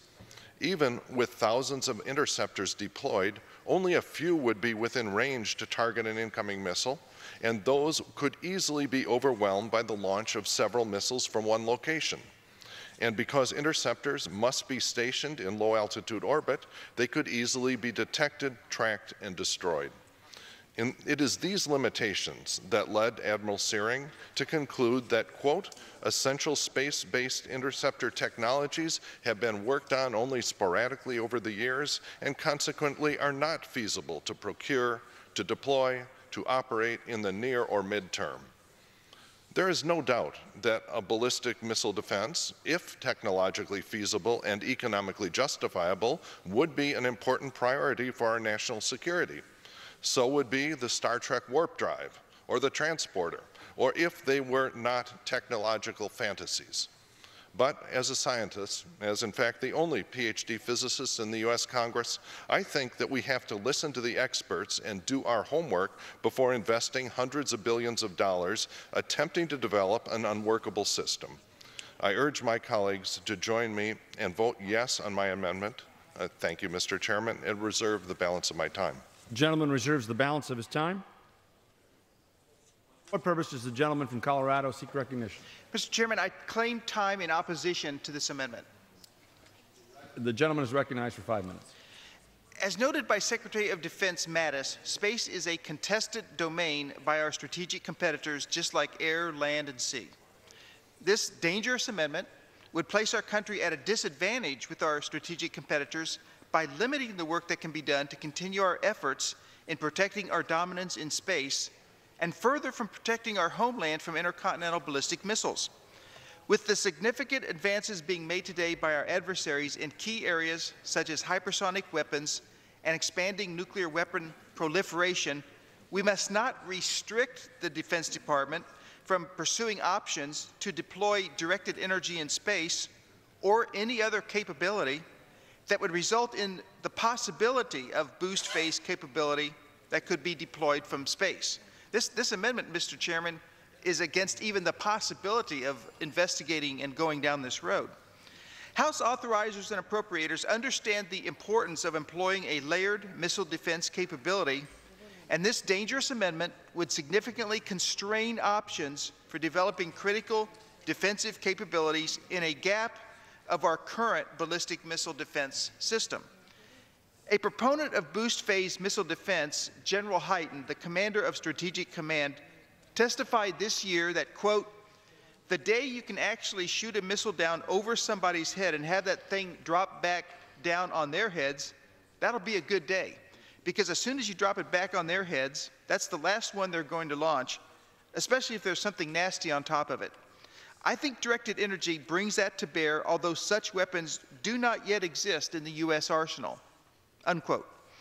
Finally, I would also point out that the issue of space-based intercept was debated at length last year, passed with bipartisan support in the House Armed Services Committee, and that the National Defense Authorization Act last year passed with broad bipartisan support on the House floor.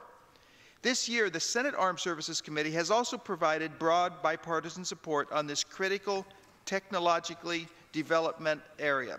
Now is not the time to curtail this emerging potential capability. So I would urge my colleagues to oppose this amendment, and I reserve the balance of my time. The gentleman reserves the balance of his time. The gentleman from Illinois is recognized. Yeah. Mr. Chairman, I spent most of my career as a high-energy particle physicist and accelerator designer, designing and building complex technical systems. Nothing is less productive as a use of taxpayer money than designing and building a system, attempting to build a system that you know from the outset cannot and will not work. If there was suddenly a magic new technology, then we can revisit this decision. But the fundamental physics and the fundamental numerology of the attack versus defense balance in this has not changed in the last 30 years as we examined this issue. So I think that just because it would be nice if we can magically drop a launched missile back on the enemy's head, if we do not have a plausible technology that could accomplish that, doing paper designs of systems that will not work is a blatant waste of taxpayer money. And so again, I urge all of my colleagues to vote yes on my amendment and reserve the balance of my time. The gentleman reserves the balance of his time. The gentleman from Colorado is recognized. Well, let me just conclude by saying in opposition, if it hasn't been developed yet, you don't know that it doesn't work. We have hundreds or even thousands of bright minds. I appreciate my colleagues' credentials, but we have hundreds of scientists and engineers working in the Missile Defense Agency and at the government-sponsored laboratories and other parts of the defense community in the private sector and the Department of Defense in the government sector. And there are possibilities here that are being pursued that have great promise, have great potential. And I think it would just be the height of foolishness to cut it off all right now when there's not even any money being appropriated for this. It's just even the possibility that the gentleman's trying to cut off when we have potential for something that would be helpful to saving our homeland and making those who want to rain missiles on us have to suffer the consequences of those missiles coming back down on themselves. And so we shouldn't foreclose that possibility and shut the door. So, Mr. Chairman, I would urge a no vote on this amendment, and I yield back the balance of my time. The gentleman yields back the balance of his time. The gentleman from Illinois is recognized. Yeah, can I know how much time I have left? 30 seconds. 30 seconds. I think this all comes down to technical feasibility. Whenever you're thinking of how to spend taxpayer money, you must make a judgment call as to what things are just way out there and are not going to happen in our lifetimes, and things which have a realistic chance of working on the time scale that we're planning for.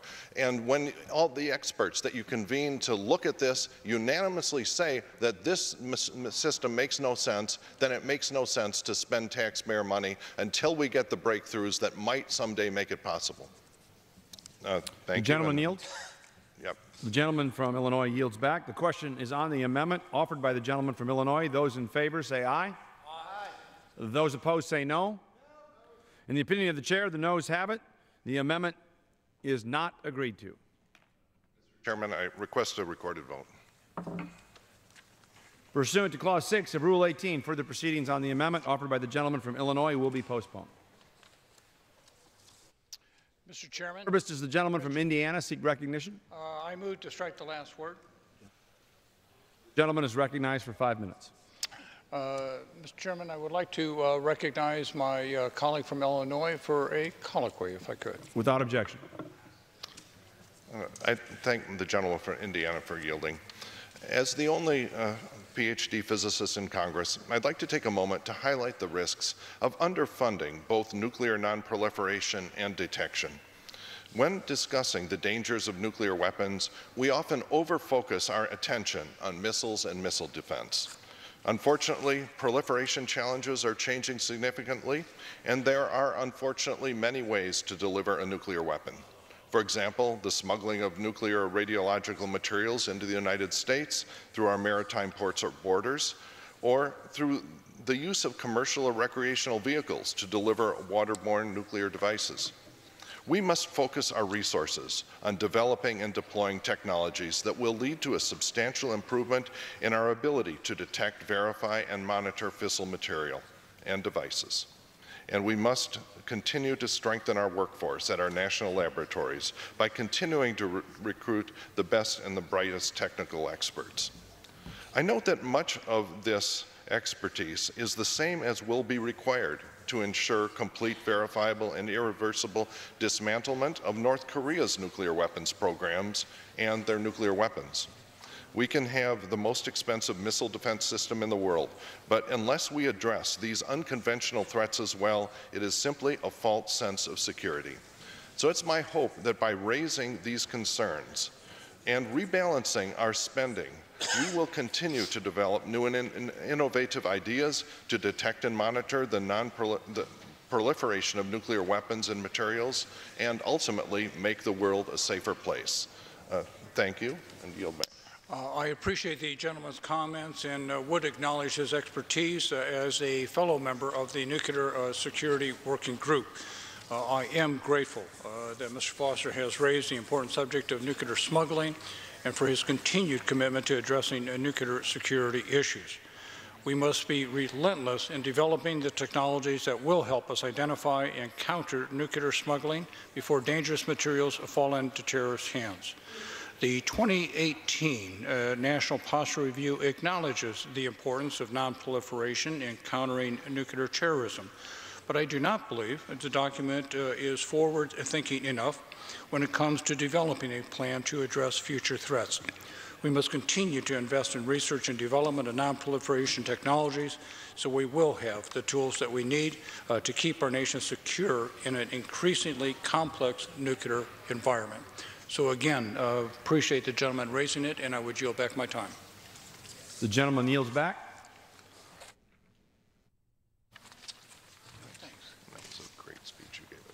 It is now in order to consider amendment number 25, printed in the House Report 115-785. For what purpose does the gentleman from Arizona seek recognition? Mr. Chairman, I amendment the clerk will designate the amendment. Amendment number 25, printed in House Report number 115-785, offered by Mr. Gallego of Arizona. Pursuant to House Resolution 964, the gentleman from Arizona, Mr. Gallego, and a member opposed, each will control 5 minutes. The chair recognizes the gentleman from Arizona. Thank you, Mr. Chairman. ZTE and Huawei technologies are owned by the Chinese government. Time and time again, we have seen that these companies, along with many others, abuse and manipulate their placement in the market to attack sensitive American communications, the technology sector as a whole, and our national critical infrastructure. There is no partisan disagreement on this point. Congress has been briefed many times on Chinese cyber attacks, espionage, and trade secret theft. We all know that this is a problem. It is therefore astonishing, Mr. Chairman, that it's still possible that U.S. taxpayer dollars could be used to buy goods and services from these two bad apples. My amendment would change that. Put simply, and it's very simple, Mr. Chairman, my amendment would prevent funds under this Act to be used to procure any goods or services from these two companies. This should be the start of a larger, coordinated effort to harden our defense supply chain, sensitive communication networks, and critical industries and infrastructure from modern threats, whether they come from China or anywhere else. and I look forward to working with my friends and colleagues in both parties in making that a reality. Thank you, Mr. Chairman, and I reserve the balance of my time. The gentleman reserves the balance of his time. For what purpose does the gentlewoman from Texas seek recognition? I claim time in opposition, but I don't oppose the amendment. Without objection. The gentleman's amendment reaffirms existing DoD policy and supports the House NDAA, which also includes this provision. I support the amendment, and I yield back the balance of my time. The gentlewoman yields back the balance of her time. The gentleman from Arizona is recognized. Thank you, Mr. Chair. I yield back the balance of my time. The gentleman yields back the balance of his time. The question is on the amendment offered by the gentleman from Arizona. Those in favor say aye. Those opposed say no. In the opinion of the chair, the ayes have it. The amendment is agreed to. It is now in order to consider amendment number 26, printed in House Report 115-785. For what purpose does the gentleman from Virginia seek recognition? Mr. Speaker, I rise in support of amendment number 26 and seek time to speak in support. The clerk will designate the amendment. Amendment number 26, printed in House Report number 115-785, offered by Mr. Whitman of Virginia. Pursuant to House Resolution 964, the gentleman from Virginia, Mr. Whitman, and a member opposed, each will control 5 minutes. The chair recognizes the gentleman from Virginia. Thank you, Mr. Chairman. I rise in support of amendment number 26 to provide cost-effective funding for the Navy's 4th Gerald R. Ford class aircraft carrier, CVN-81. Let me be clear, amendment number 26 does not add any additional funding to the carrier replacement program line for FY19. None. Not $1. The nonpartisan Congressional Budget Office found that Amendment 26 would not score. It would not change the overall level of budget authority or outlays in the bill for FY19. According to the parliamentarian, this is simply a perfecting amendment to allow for already appropriated funds to be used for both CVN 80 and 81.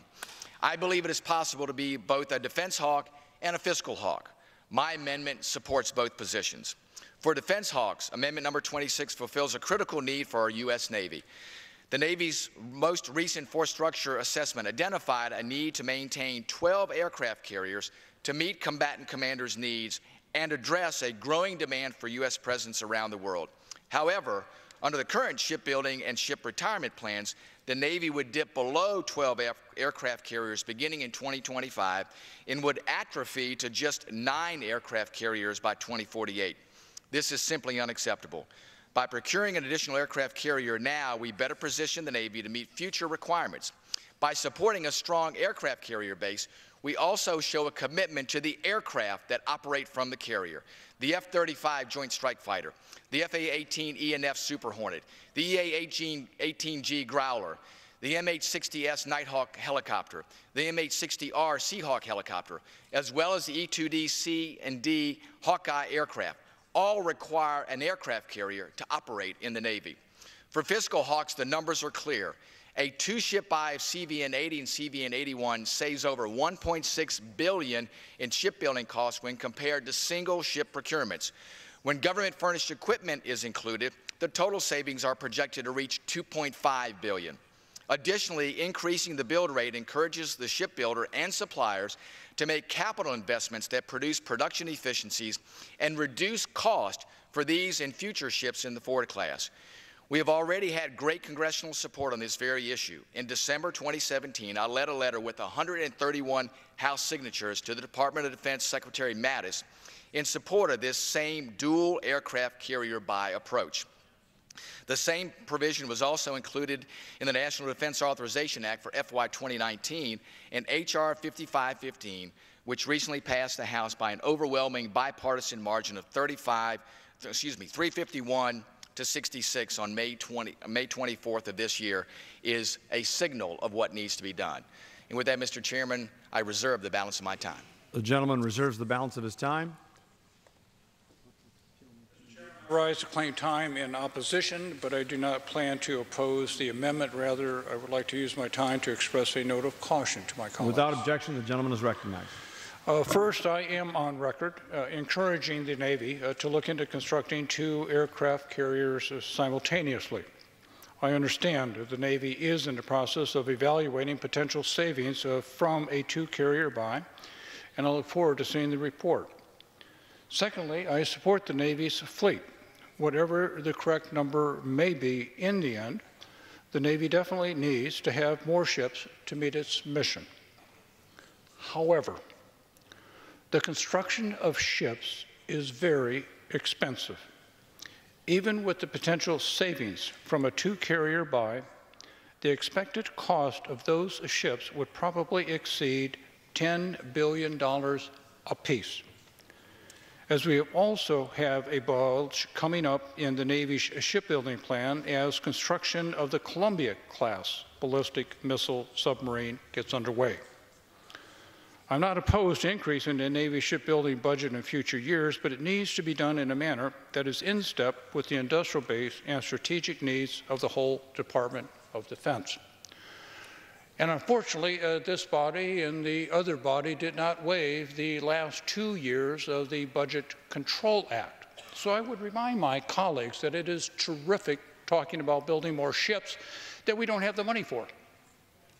And the fact is, next year, this bill, left uncertain, will have $71 billion less in it if the restrictions of the Budget Control Act are not changed. And I would also point out to my two colleagues who will very briefly be offering another amendment that they are co-sponsors of an amendment that we will consider in a few minutes that will cut the carrier program. They will cut the carrier program this year by $49.1 million. I would also emphasize to my colleagues who think we are not doing enough that the committee in the bill that is on the floor today has added $837,330,000 to the shipbuilding program that was recommended by the administration to be $21,871,437. And we have added 2 additional warships not requested by the administration. So to imply somehow we are weak-kneed and not spending adequately on building ships in this country is simply not true. So I certainly support the objectives of my colleagues, and that is to look at an expanding Navy, but we also have to consider where we are from a budgetary standpoint today, and not necessarily vote later to cut the carrier program in the same year by $49.1 million. And having said that, I would yield back my time. The gentleman yields back his time. The gentleman from Virginia is recognized. Thank you, Mr. Chairman. I'd like to yield 2 minutes to the gentleman from Connecticut, Mr. Courtney.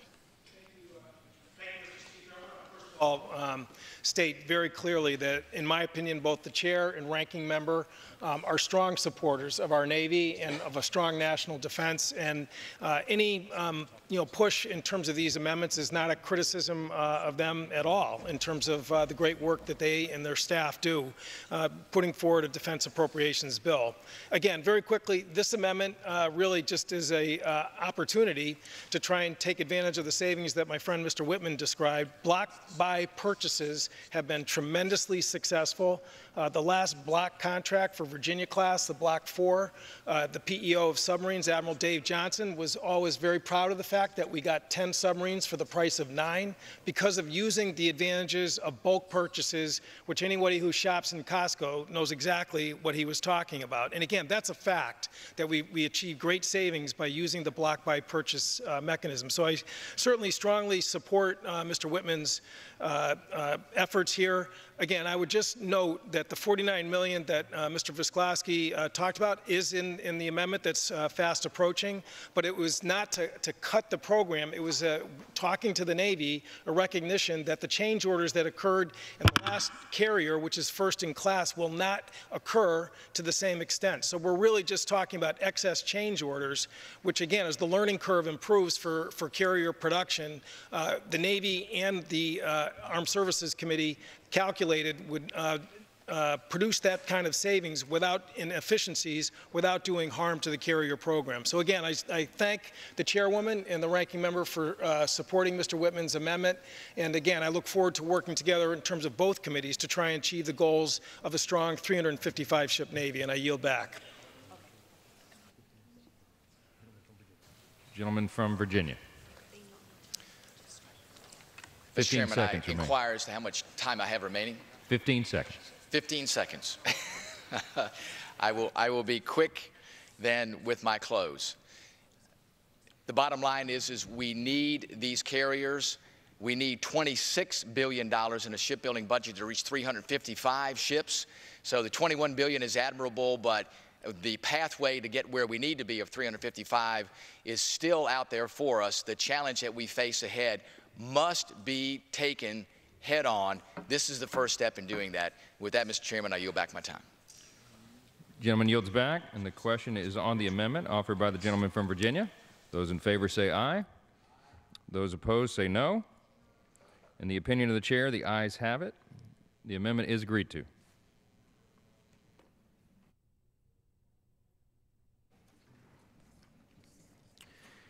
It is now in order to consider amendment number 27, printed in House Report 115-785. For what purpose does the gentlewoman from Florida seek recognition? Mr. Chairman, I have an amendment at the desk. The clerk will designate the amendment. House Report number 115-785, offered by Mrs. Murphy of Florida. Pursuant to House Resolution 964, the gentlewoman from Florida, Ms. Murphy, and a member opposed, each will control 5 minutes. The chair recognizes the gentlewoman from Florida. Thank you, Mr. Chairman. I yield myself as much time as I may consume. I rise in support of this bipartisan amendment, which I am proud to co-lead with Congressman Barr of Kentucky and Congresswoman Sinema and Congressman Biggs of Arizona. This amendment would increase funding for the National Guard counter-drug program by $3 million and reduce funding for the Operation and Maintenance defense-wide account by a corresponding amount. If the amendment is adopted, the House will provide $200 million in budget authority for the National Guard counter-drug program, which is approximately the amount that the National Guard Bureau indicates it can execute on an annual basis. My colleagues and I offered this amendment for a simple reason. We believe the National Guard counter-drug program is important, that it's effective, and therefore that it should continue to receive robust funding. This is especially true in light of the opioid epidemic that is harming so many communities and tearing apart so many families throughout this country, including in my district in Central Florida, in Mr. Barr's district in Central and Eastern Kentucky. Under the program, the National Guard Bureau distributes the money it receives from Congress to the National Guards in the states and territories using a funding allocation model that examines the nature and scope of the drug problem in each jurisdiction. With this funding, National Guards may provide many different forms of authorized assistance to law enforcement agencies and community-based organizations, including analytical, reconnaissance, and training support. This program is effective because it's targeted and tailored. Each state uses its funding in a way that reflects the drug interdiction priorities of its governor, the capabilities of its National Guard, and the needs of its law enforcement partners at the federal, state, and local levels. For example, the Florida National Guard receives about $10 million a year under this program, which it uses to reduce the supply of and demand for illegal drugs in the state. Since 2014, support provided by the Florida National Guard has been instrumental in over 2,000 arrests and the seizure of nearly $14 billion in illicit drugs, property, and cash. National Guards in other states have their own success stories as well. In conclusion, I hope my colleagues will support this bipartisan amendment, which is vital to our nation's effort to disrupt and dismantle drug trafficking organizations and to protect our communities and our children from drug-related violence. I reserve the balance of my time. Reserves? To claim the time for opposition, but I do not oppose the amendment. This amendment increases funding for the National Guard's counter-drug program. We're very supportive of the counter-drug program, and the bill in front of us increases funding at the same level that passed the House last year. That being said, I understand this program is very important to many members, and I support this amendment to provide a modest increase. I ask my colleagues to support this amendment, and I yield back the balance of my time. Gentlewoman yields back. Thank you, Chairwoman Granger. I appreciate your support for this amendment, and I would just reiterate my view that the National Guard counter-drug program is important and effective. And I would respectfully ask my colleagues to support this amendment, which will help ensure this program is fairly funded. I yield back the balance of my time. Gentlewoman yields back. And the question is on the amendment offered by the gentlewoman from Florida. Those in favor say aye. Those opposed say no. In the opinion of the chair, the ayes have it, and the amendment is agreed to. The chair understands amendment number 28 will not be offered.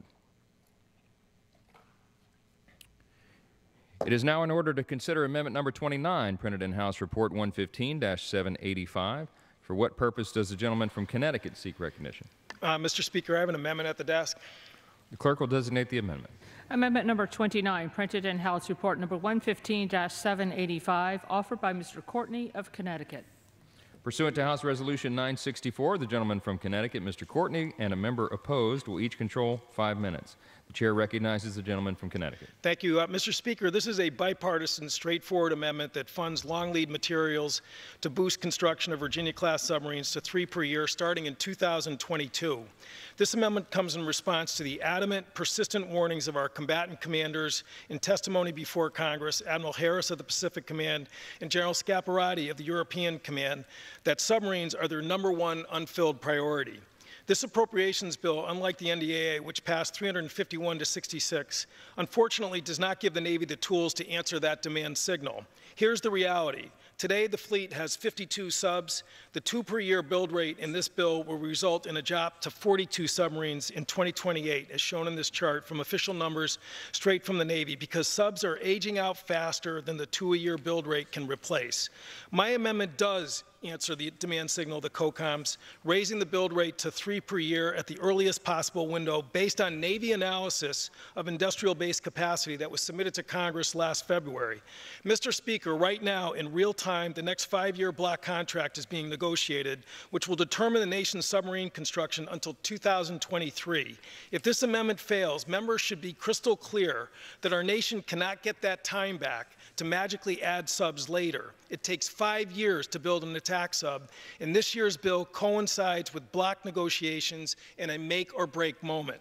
The offsets to pay for this amendment were part of the NDAA that a bipartisan majority of us just passed on May 24, and do not, I repeat, do not cut a single ship or plane from the base bill, despite some of the claims that are flying around regarding this amendment. In particular, a last-minute DOD letter out yesterday about out-year impacts is pure speculation. We'll talk about that more later. I'm proud to say that my amendment is supported by some of America's most distinguished Navy officers. The last 2 CNOs, Admiral Roughhead and Greenert, the former Fleet Forces Commander, Admiral Robert Natter, and former Commander of Subforces, Admiral Mike Connor, as well as the Navy League and the Metal Trades Department of the AFL-CIO. Mr. Speaker, they understood the urgency expressed by our COCOMs. Now the question is whether Congress will rise to the challenge they threw down. I reserve the balance. I reserve my time.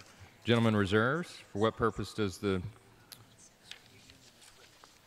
I'm sorry. I apologize. Gentleman Again, from I want to thank the majority for the time frame that they've set up. I yield 1 minute to Mr. Whitman. Yields. Thank you, Mr. Chairman. I'd like to thank the gentleman from Connecticut. It really is this compelling argument. Are we as a nation willing to make the commitment to ensure our future national security? Here's the deal. We are losing submarines at a breakneck pace because we're not building them fast enough to replace the ones that are retiring. The Chinese, just the Chinese, in 2020 will have 70 submarines. They are building them at a rate of 6 per year. So by 2029, when we have 42, they'll have 124. Are we willing to do that as a nation? Are we willing to take that risk? Are we willing to look at our children and grandchildren and tell them, when we had a chance to do something, we didn't do it?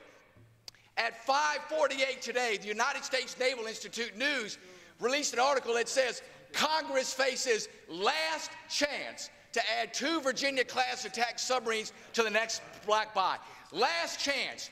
Here's our chance to do what's right for the nation. Here's our chance to do what's right for national security. Here's our chance to look at our children and grandchildren and tell them we did the right thing, we saw what was coming, and we stood strong, and we built the submarines necessary to defend this nation. Mr. Chairman, with that, I yield back the balance of my time. Gentleman yields. Thank you. Mr. Speaker, I yield 30 seconds to Mr. Gallego of Arizona. 30 seconds. Mr. Chairman, I rise in support just as strongly as my friend from Virginia in support of the amendment from my good friend from Connecticut. Mr. Chairman, we have a serious strategic issue with respect to submarines. This amendment would give the Navy the option just an option, Mr. Chairman, not a requirement to procure submarines at a faster rate than it is currently planning right now. As we face bigger threats from China, from Russia, and in force projection in general, we need to look at all options, especially when we are routinely briefed, as we all are on the Armed Services Committee, on the strategic deficiencies that we find right now. Finally, Mr. Chairman, I'd like to point out, to make sure everyone knows, that I have 0 shipyards in Arizona. We do not build any ships in Arizona. We are landlocked. I support this amendment, not just because I'm a Marine, because I'm a patriot. I think it's in the best interest of this country and our national defense. I yield back my time. Gentleman yields. Thank you. Mr. Speaker, I yield 30 seconds to Mr. Norcross from New Jersey. Gentleman's recognized for 30 seconds. Thank you, Chairman. And I rise in strong support of this amendment. We have an opportunity that doesn't come around all that often. Thank God, because apparently there are people thinking this isn't important to our national defense. I went up to an electric boat just 2 months ago. This is the most complicated machine ever designed, ever built in the history of the world. You don't turn this on and off like a spigot of water. This is about saving our country. You heard the chairman talk about how we're falling behind as a country. How can we sit by and let this go? We must come together. We have to build this now, or we're putting our country at risk. I yield back. Gentleman yields. Gentleman from Connecticut. Thank you, Mr. Speaker. Can I just inquire how much time? 45 seconds. Okay, I yield 30 seconds to Mr. Scott from Virginia. Gentleman's recognized 30 seconds. Thank you, Mr. Chairman. I'd like to commend both Mr. Courtney and Mr. Whitman for their tireless effort on the Sea Power Subcommittee. And if they've already stated, our Navy is being squeezed and desperately needs more ships, especially the submarines, and numerous civilian and military officials, including the Secretary Mattis, have testified about the need for these submarines. The goal of this amendment to ensure that the Navy has the necessary resources in 2019 so that they can efficiently pursue and negotiate the multi-year contract is extremely important. Again, I want to thank the gentleman from Connecticut and my colleague from Virginia for their hard work, and to yield back the balance of my time. Gentleman yields. Gentleman from Connecticut. Thank you. In the remaining 15 seconds, again, I just ask that the letters from the 2 most recent CNOs, Admiral Natter and Admiral Connor, be admitted to the record. Seek unanimous consent. Gentleman's request to be covered under general leave. Thank you. And with that, I'll yield back whatever time Gentleman's seconds time's are left. expired. Yep. This is a gentleman from Indiana. Seek recognition. Mr. Chairman, I move to strike the last word. Gentleman's recognized for 5 minutes. And I would be happy to yield to my colleague, Mr. Courtney. Gentleman's recognized. Thank you. And again, I want just to, thank Mr. Visklaski and Ms. Granger for the courtesy, again, having parity in terms of the time. I realize this is an extraordinary situation. They have a lot of folks who want to take the opposite position, but this is really a really good comedy in terms of the field. I want to, again, yield to my friend from Rhode Island, Mr. Langevin, for 2 minutes to speak in support of the amendment. He can't. Gentleman from Indiana may yield the time. I'm sorry. I'm happy to yield to the gentleman from Rhode Island for such time as he consumes. Gentleman's recognized. I thank the gentleman for yielding, and I want to thank the ranking member for his work on this defense appropriations bill, and Congresswoman Granger. In particular, I want to also thank my colleague, Mr. Courtney, for his tireless work as the ranking member of the Sea Power and Projection Forces Subcommittee, and also Mr. Whitman for their tireless work on this critical issue. Our submarines are the true unsung heroes of our naval fleet, and I know this from firsthand experience, because much of this critical fabrication of these amazing submarines are built by my constituents, my home state of Rhode Island. Admirals continuously tell us that they cannot get enough submarines, which are desperately needed across the globe to protect the interests of the United States. In fact, they're only able to meet some 60 or 65% of the demands or the requests of the combatant commanders for the use of these submarines. Despite this urgent need, the number of subs in our fleet is actually dropping right now. By 2028, it's been reported the number of submarines would drop from 52 to 42. So how can we support this near 20% drop when we have the ability to do something about it? Thankfully, there is a plan to close at least some of this gap by procuring additional submarines in 2022 and 2023. But we can't increase our sub production by 50% on a dime. We need to make investments today if we're able to be in a position to help reduce the bottoming out of our subfleet. Now, the hardworking employees of our defense industrial base need to build additional capacity now. We need to act immediately if we're going to be in a position to provide more submarine reactors in the out years. So this amendment will assure that we have the flexibility going forward. That's why we included similar language in this year's National Defense Authorization Act, which overwhelmingly passed this chamber. Now, Mr. Speaker, the urgency is particularly evident because our adversaries are not standing still. DoD has estimated that China will have an estimated between 69 and 78 submarines in 2020. And as the CSBA has estimated that they will have between 80 and 100 submarines. Some we have between 2022 and the 2030 time frame. We cannot, in good conscience, ignore the startling growth of this adversarial fleet. Subs, Mr. Speaker, not only deter our adversaries, but they also build up our allies and ensure a more prosperous, secure world. Funding our Virginia-class and Columbia-class programs must remain an absolute priority. Anything less is an affront to our national security. This amendment continues our practice of robust investment in our submarine fleet, and I urge my colleagues to support it. I thank the gentleman for yielding the time, and I yield back. Gentleman from Indiana. I would now yield to Mr. Courtney. Gentleman is recognized. Thank you again, Mr. Visclosky. And can I ask the chair how much time is left?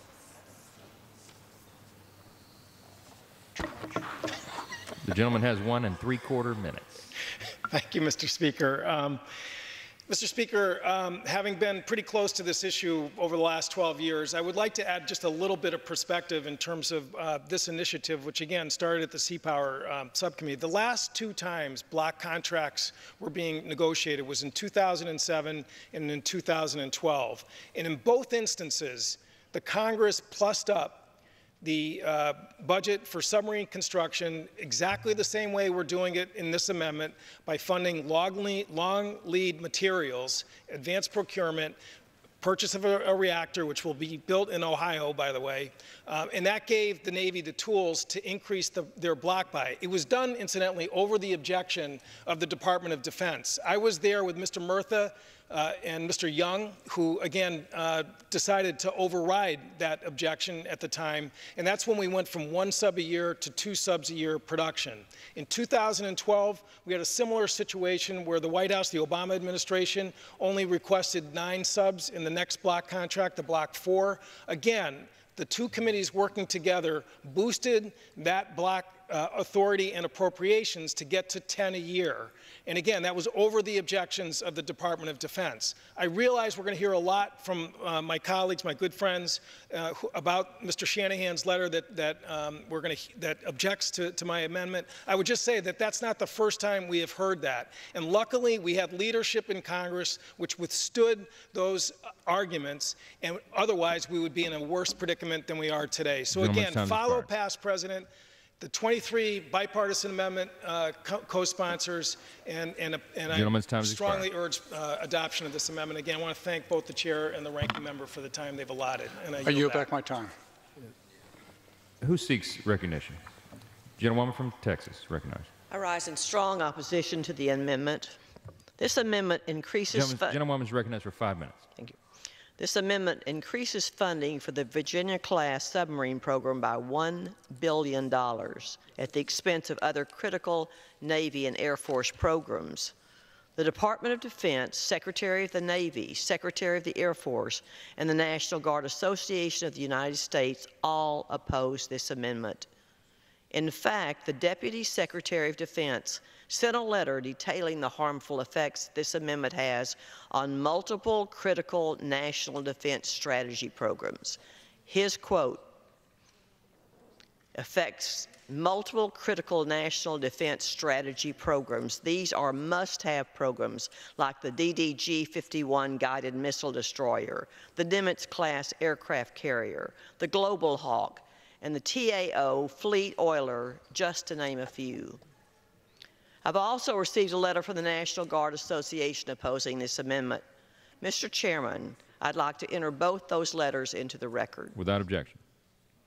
Not only does this amendment cut $1 billion from vital programs in FY19, It will leave future Congresses with at least a $6 billion shortfall. That is not the appropriate way to spend our taxpayers' dollars. The Navy is not committed to funding these 2 additional submarines in the future. In fact, the Statement of Administrative Policy on the House-passed NDAA specifically objects to adding 2 additional submarines above what is currently in the President's budget. This amendment takes $346 million that's been set aside for the reactor core for the last Nimitz carrier class refueling overhaul. Delaying this procurement for yet another year hurts this program and creates serious production gaps. This will directly impact the ability of the manufacturer to provide Columbia-class core reactors in a timely manner. And it introduces risk to the schedule for the Columbia-class submarine program. That is unacceptable. The amendment takes $315 million from other shipbuilding programs, funds that will have to be repaid in future years. It takes more than $245 million from the DDG-51 guided missile destroyer program, a critical missile defense capable ship that's deployed throughout the world. This amendment is asking Congress to fund $1 billion now, but create a bill for the future, a bill that will not be paid due to the imminent threat of the return of sequestration. Some members have asked if we can just fix this amendment in conference. Let me be very clear on that point. The answer is no. We will not be able to fix the damage this amendment causes in conference. Should this amendment pass, all cuts will be included in the conference report. I received a letter today from Representative Courtney and Representative Whitman asking me to reconsider my position on their amendment. Their letter says that this amendment doesn't lock the Congress or department into any course of action. That is not true. Who will pay for these subs, and where will they find the money? Cutting $1 billion out of critically important programs so the Navy can have options in future negotiations of additional submarines is also irresponsible, especially when the Navy has not requested nor budgeted them. Since when is it acceptable to give $1 billion to someone so they could have options? Their letter also claims they have not heard of any concerns about the proposed first-year offsets. This is not true. In May of this year, the Navy warned that any reductions to the DDG-51 destroyer program will affect the ability of the Navy to achieve any multi-year procurement savings. I'll continue to oppose this amendment, and I urge my colleagues to do the same. I strongly urge my colleagues to reject this amendment, and I reserve the balance of my time. Gentlewoman reserves. Gentleman from Connecticut. Mr. Chairman, I move to strike the last word and would emphasize that I am strongly opposed to this amendment and join with the chairwoman. It is now my pleasure to yield to the gentlewoman from Maine for a minute and a half. Gentlewoman's recognized for a minute and a half. Thank you, Mr. Chair, and thank you very much to the ranking member of the subcommittee, who I feel very privileged to work with, for allowing me this time. I rise tonight in opposition to this amendment. First, I want to say I have the utmost respect for the many sponsors of this amendment, and particularly Mr. Whitman and Mr. Courtney. They've shown tremendous bipartisan support and leadership in their tireless support of the Navy. They are excellent in the role on their committees, and I consider them both great colleagues and friends. However, this amendment is the wrong way to support our Navy. The amendment would cut $1 billion in funding from a variety of extremely important Navy and Air Force programs to fund advanced procurement for 2 Virginia-class submarines. And while they have made an excellent case about how important strategically those submarines are, and I agree with them on that, the problem is that one of them will be the DDG-51 program, which is supported at Bath Iron Works. I am proud to be from Maine and to have Bath Iron Works and their excellent workforce in my district. The men and women of Bath Iron Works have been proving the adage, Bath built is best built, for decades, and I oppose any efforts to cut from the DDG-51 program. My colleagues have said that this amendment is funded by potential multi-year procurement savings in future years in the targeted programs, and therefore we should take that funding from these programs now. But the rationale ignores critical military and defense needs and the budgets that have been agreed upon. The amendment will abandon several agreed upon key national defense priorities, including increasing the ships in our Navy, a critical priority. Ships that I am proud to say are being manufactured, designed, and engineered by many hardworking men and women in my district. So I ask my colleagues to oppose, and I yield back my time. I would yield 1 minute to the gentleman from California, Mr. Gentleman may not yield blocks of time. I would yield time to the gentleman from California. Gentleman's recognized. Mr. Calvert. I thank you, and I rise in strong opposition to this amendment, which would add $1 billion in advanced procurement for 2 additional Virginia-class submarines in FY 2022-23. The Navy has a substantial plan for submarines that achieves the mission of 355-ship Navy by 2050, and does it in a way that's fiscally responsible and provides for stability of the industrial base. In a letter from the Secretary of the Navy to Chairman Freeland, he states, FY 2019 President's budget provides sufficient funds to procure the ships included in FY 1923 future years defense program. An advanced procurement amendment of $1 billion in FY 19, and by the way, an additional $6 billion tail that would take from much needed programs that have already been considered by the committee. Additionally, it would jeopardize the future programs and assume risk in other areas. I certainly urge a no vote on this, and I will remind my members, as my friend from Indiana mentioned, we have a cliff coming in 2020. And making a commitment to spend an additional $7 billion, which we don't have, is not a good idea. We ought to be working on trying to resolve that cliff issue. And with that, I yield back. Appreciate the gentleman's remarks and would yield now to the gentleman from Florida, Mr. Diaz-Pilar. The gentleman's recognized. I want to thank the gentleman. And look, the chairwoman, the ranking member, we wholly support the U.S. Navy.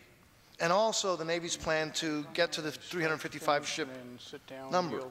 And this bill already supports the purchase of 12 new ships, including 2 new Virginia-class attack submarines. However, this amendment for these 2 more, for an additional 2 more Virginia-class subs, will wind up cutting, as you heard, much-needed money from other vital programs. The Department of Defense estimates that it would cut $7 billion from other programs over the next 5 years. And by the way, impacting military readiness and other vital procurement equipment. So again, while we must obviously pursue an aggressive shipbuilding program, it must be balanced. The Virginia-class sub is absolutely a critical national security capability.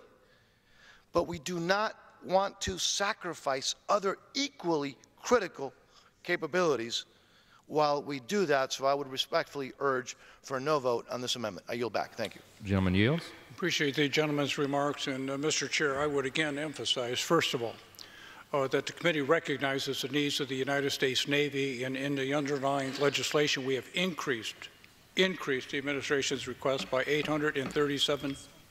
Gentleman's time's expired. I move to strike the last word. Gentleman's recognized for 5 minutes. We have increased the underlying budget request by $837 million, and we have added 2 ships.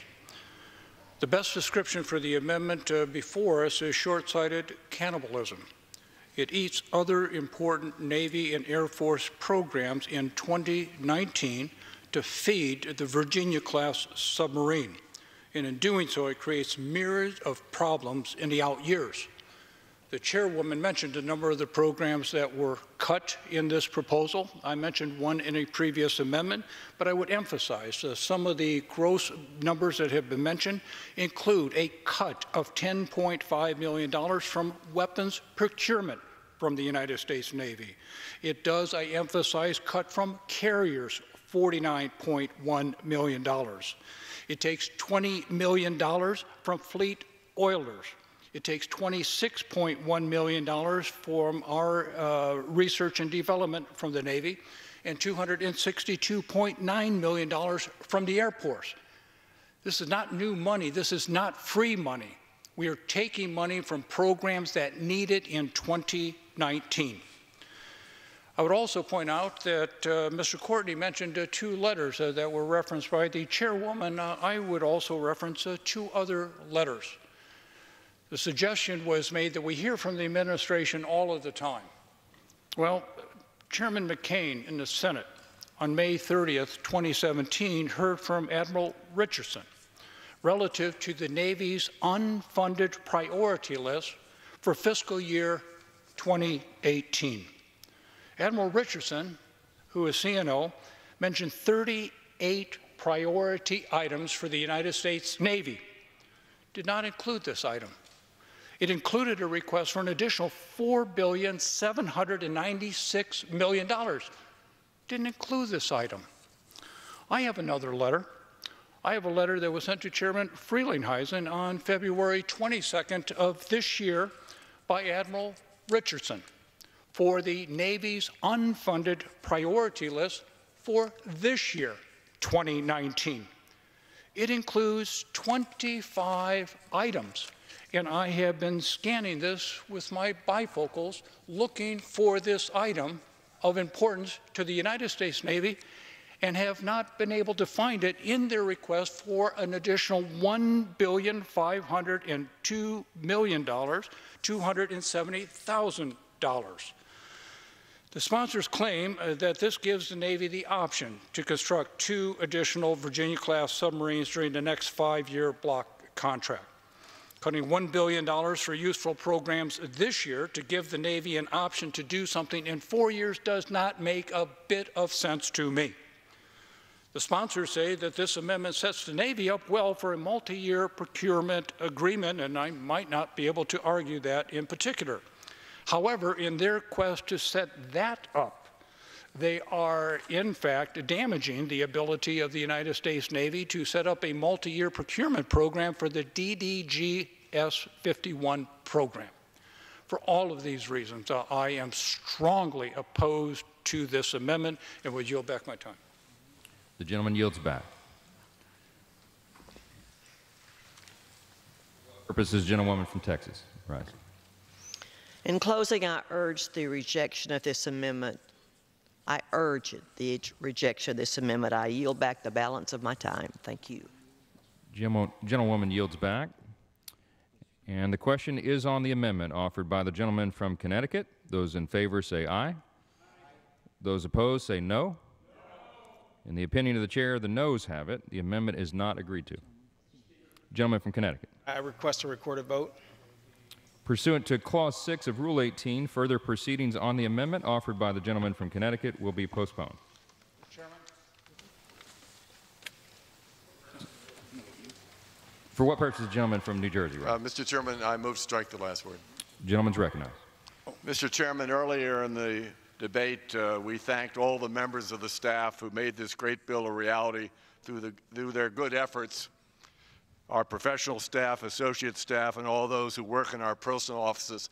Again, I'd like to do that on all of our behalves, and especially thank Chairman Granger and Ranking Member Visklosky for their leadership and the involvement of all those on the floor in the production of this bill.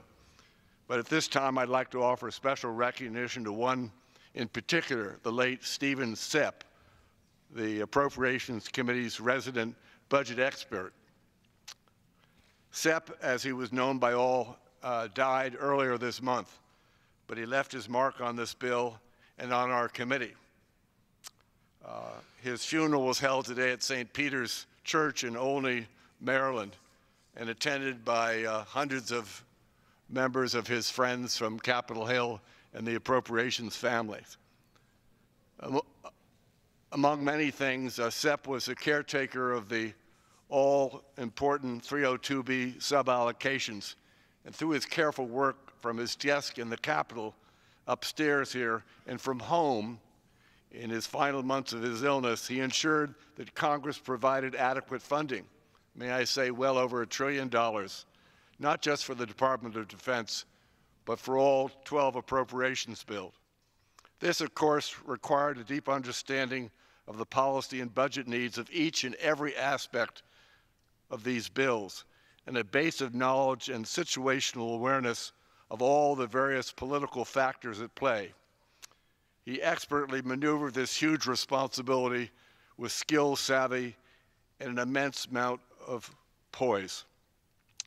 Sepp embodied strength, facing both professional and personal challenges, equally with grace and fortitude.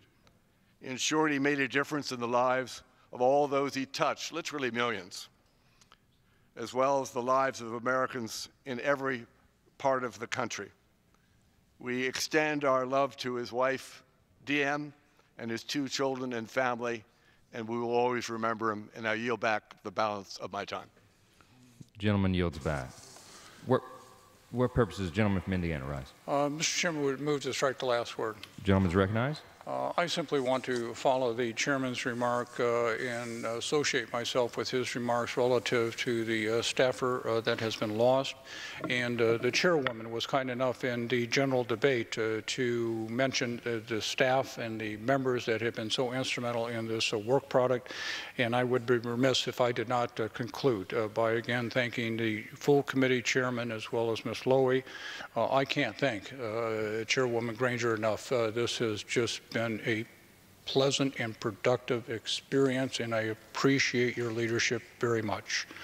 I do appreciate the work of all of the members of the subcommittee and as well as all of our staff. And that does include our clerks, Jennifer Miller and Rebecca Legere, as well as Walter Hearn, Brooke Boyer, B.G. Wright, Allison Dieters, Colin Lee, Matthew Bauer, Jackie Ripke, Hayden Milberg, Bill Atkins, Sherry Young, Barry Walker, Jennifer Chartrand, Chris Bigelow, Johnny Caberly, Jonathan Fay, Joe DeVoe, and Christy Cunningham. I can't thank them enough, and I would yield back my time. Gentleman yields back. This gentlewoman from Texas rise. I move that the committee do now rise. The question is on the motion that the committee rise. All those in favor say aye. Aye. All those opposed say no. The ayes have it. The motion is adopted. Accordingly, the committee rises. Congratulations. Right. Good job. You guys.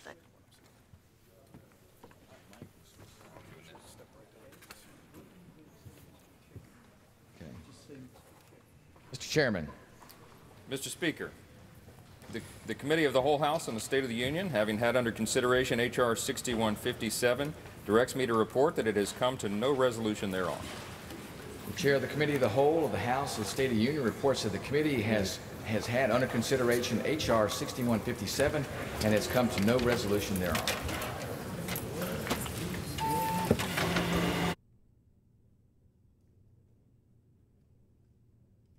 The Chair would entertain any 1-minute requests.